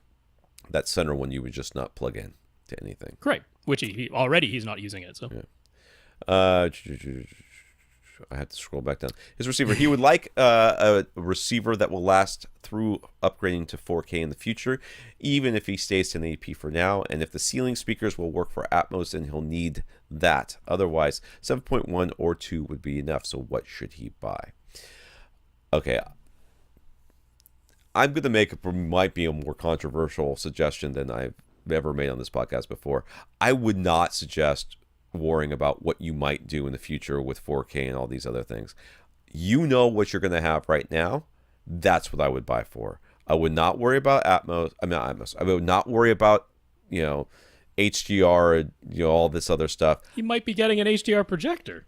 He might be. What I'm saying is that know what you have or what you're about to buy, and then buy the receiver that fits that need. Because you're probably going to be almost immaterial because pretty much all of the ones that are out there right now at least support HDCP. This is just a general thing. We get too many people who are like, well, what can I buy that'll make me future-proof? Nothing.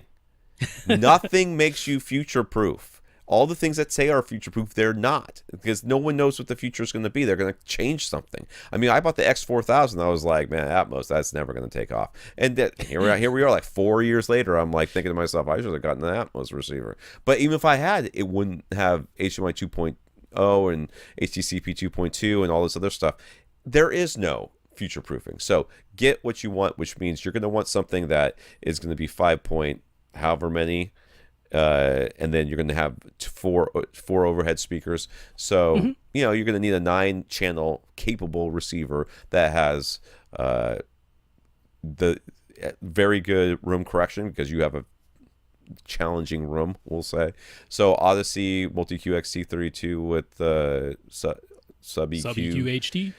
Or the RSC version of the Yamaha Waipow from Yamaha. So one of those. Yeah, I'd say get the Marantz SR6011. That's a high value. It's about $850 right now on Accessories for Less. Has the 9 amps built in, can expand to 11 speakers if you really do want those surround backs. So that's got everything you need for a very reasonable price if you get it from Accessories for Less. And yeah, if you go with that and the intimate speakers that you talked about, then you do have $4,000 left in the budget for the projector and the screen. Right. The $6,000. So that all works out. Yeah. Robert, in episode 509, wait, aren't we on like 550? Yep. Okay. In episode 509, we discourage a listener from buying Polk bookshelf speakers, and Robert wonders why.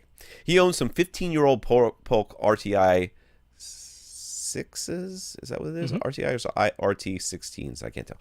And they seem okay to him, although he doesn't have much experience with high-end gear. Are Polks really that bad?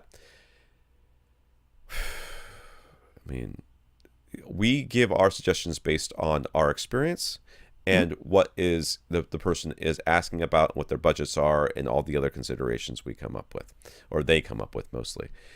Are Polks that bad? I mean, Polks are fine. I mean, if that's what you have access to. I mean, you've had some for 15 years and you think they're just fine. That's great. I mean, you should enjoy what you have. If you ask me right now if I could suggest to you a speaker that would sound better than what you have for a particular price point, I may be able to say yes, or I may say no, depending on what price point you give me and what you're interested in. So are Polks really that bad? That is a overall value judgment of Polks, which we did not make, nor would we ever make it. Polk sells some perfectly fine stuff, and they sell some stuff that we're not real happy with. That's true of most manufacturers. Yeah, I would say don't feel bad. We're not trying to put down the speakers that you've been listening to and enjoying to. We're never going to do that. Anything that you're happy with is a great choice. It's simply a matter of if somebody says, here's the budget I have, I'm going to try to recommend the speakers that I think are the most suitable for their application at their given price point. I don't recall the exact question that was going on, but in that instance, I probably pointed him to some Pioneers from Andrew Jones, or maybe I pointed him to some Ascends or Aperions or something else that I personally think it would have been the higher value at that price point for whatever the application was. At that moment, 41 weeks ago, so right. I mean, things have. If they ask that same person asked the same question right now, they're going to get a different answer, maybe. Maybe not. Maybe not. Could be the same answer. Speakers don't change that much. But yeah, no, I mean, when we recommend something, that is not us saying that everything else that we didn't mention is a bad choice. No. That's not how it works, right? We're going on our experience, what we think is a high value that will satisfy someone's given situation and their budget. That's what we're trying to do. It doesn't mean there isn't an alternate answer that could also work. But yeah, It's our opinions. It's nothing more than that. That's right. Sandor, the brave, the cape wearing, sword wielding, bass playing superhero. Could be. Who also sails the high seas in pirates occasionally. All right, Sandor is in the process of wiring his house for whole house audio. Speaker and amp choices are to be determined, but he's running Cat 6 and speaker wire to all wall-mounted control locations and wall and ceiling speaker locations ahead of time. He tends to end up with 6 zones, 4 inside and 2 outside. I read this question before, and I was completely confused. So let's see, after reading questions for 2 straight hours, if it's any clearer to me. Let's just say it's unlikely. His back deck is 10 feet by 10 feet, and there isn't much of an overhang above the French doors that lead from the dining room onto the deck. He is wondering whether regular outdoor speakers will be sufficient, or if he should look into truly waterproof speakers, and like the kinds that can be installed in pools, or on boats. Also, should he opt for the types of speakers that are stereo in a single housing or just standard monopoles? My parents had those Yamaha speakers that we often recommend here on the side of their house, probably 7 to 10 feet down from their eaves, which overhung a standard amount, which is probably like 2 feet. 1.5 feet. Yeah, it's like 2.5, 3 feet usually. In North Carolina, where it rains, snows, and everything else there, and those speakers, as far as I know, work 10 years later. So normal outdoor speakers, I think, will be fine. Yeah, I really like the Yamahas. It's funny because we mention Outdoor Speaker Depot quite often for in-ceilings and in-walls and stuff. We don't ever recommend our outdoor speakers. Almost all of their outdoor speakers are ported for some reason, which makes no sense. How do you feel about animals living in your speakers? Because I feel real bad about it. Why would an outdoor speaker have a port? That makes no sense at all. The Yamahas are sealed. The Yamahas sound good. They play amazingly loud for what they are. Get the wedge-shaped ones if you can. I think those are the better ones. I like the, what is the 5 something or others? I can't remember the name offhand, but they're the 6.5-inch woofer. Yeah. I think they're sort of the highest value in the sort of the wedge shape. So it's the AW592s. Those are my favorite model out of there. They're a reasonable price. You can find them on Amazon. That's what I'd recommend all day. Oh, and I would stick with just monopoles. I don't think that you need to get... just... For outdoor, you're going to have so much diffusion. I mean, you don't have any walls to bounce stuff off of. It's not going to be a problem. Yeah. So the front porch is 6 feet front to back and 22 feet wide. All right. So it's like... okay. It's completely covered overhead by the cantilevered bedroom. So the only exposure to the elements is the front that opens into the front yard. Only one side of the porch will have seating, so that's where he wants the speakers to be, although he'd like it if you could hear the speakers from the front yard lawn. Okay.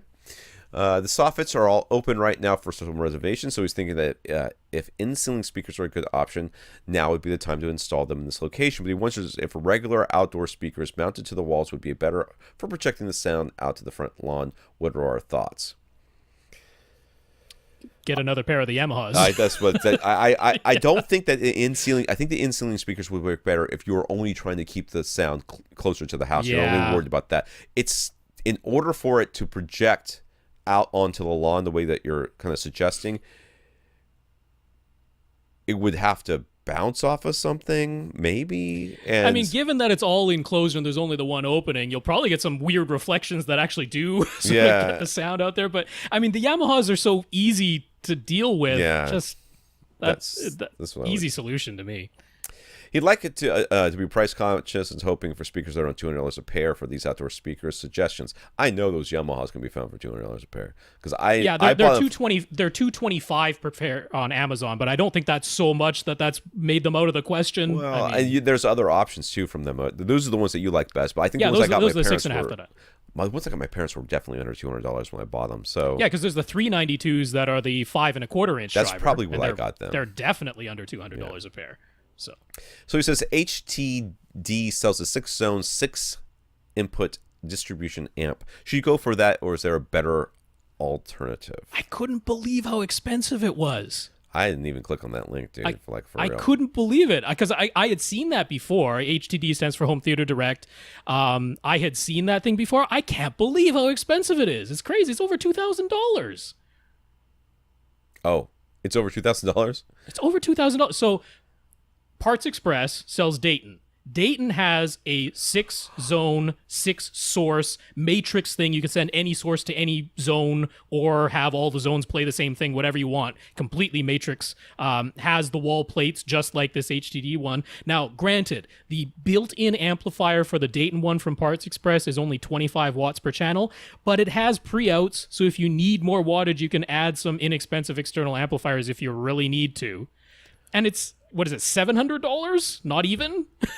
Like, the price delta is ridiculous. Right. Yeah, $690 for the Dayton one versus over $2,000 for the HDD one. Yeah, like, yes, the wattage of the amplifiers is less, but you can get a bunch of $100 stereo amps if you absolutely need to and still be well under $2,000. Right. And this you won't is need to. Not distributed everyone's going to. Yeah, this is distributed audio anyways. It's not like you're going to be, Oh, no. throwing raves or anything. Get the Dayton from Parts Express. That's easy. All right, I'm done. My brain is fried, so we're going to... Can we not hit 12? We can do 12. No, Bobby, Matt... It's so short. We can do Bobby's. 5 different options. No. Andrew on Facebook, TJ. Oh my God, how do we have so many... And TJ are the last ones that we are going to get to you guys next week. I am seriously fried, and my voice, for some reason, is we have quite a few questions that came in, like, yesterday and today, too, so... You're on the list, guys. We'll get you guys, all right? So we'll finish up those questions next week. Thank you all for listening or watching if you're on YouTube. Once again, we're going to thank our listeners of the week. We're going to thank Craig, Ron, Sandor, and Jeremy for going to www.avrant.com and clicking on the Buy Us a Cup of Coffee link and leaving us a PayPal donation. Thank you, Craig, Ron, Sandor, and Jeremy. Yes, I'll say it again. Craig, Ron, Sandor, and Jeremy, thank you so much for those donations. And Mark, thank you for talking us up to SVS. We appreciate it. Yeah, Mark, congrats on that purchase. Like that sub, PB2000, very nice. If you would like your question answered on this podcast, or questions as the case may be, please email us at question@avrant.com. All the rest of our contact information is at the beginning of the podcast. I guess that's going to be it. So thank you very much, everybody. And for AVRant, I'm Tom Andrew. And I'm Rob H. Now go out and listen to something.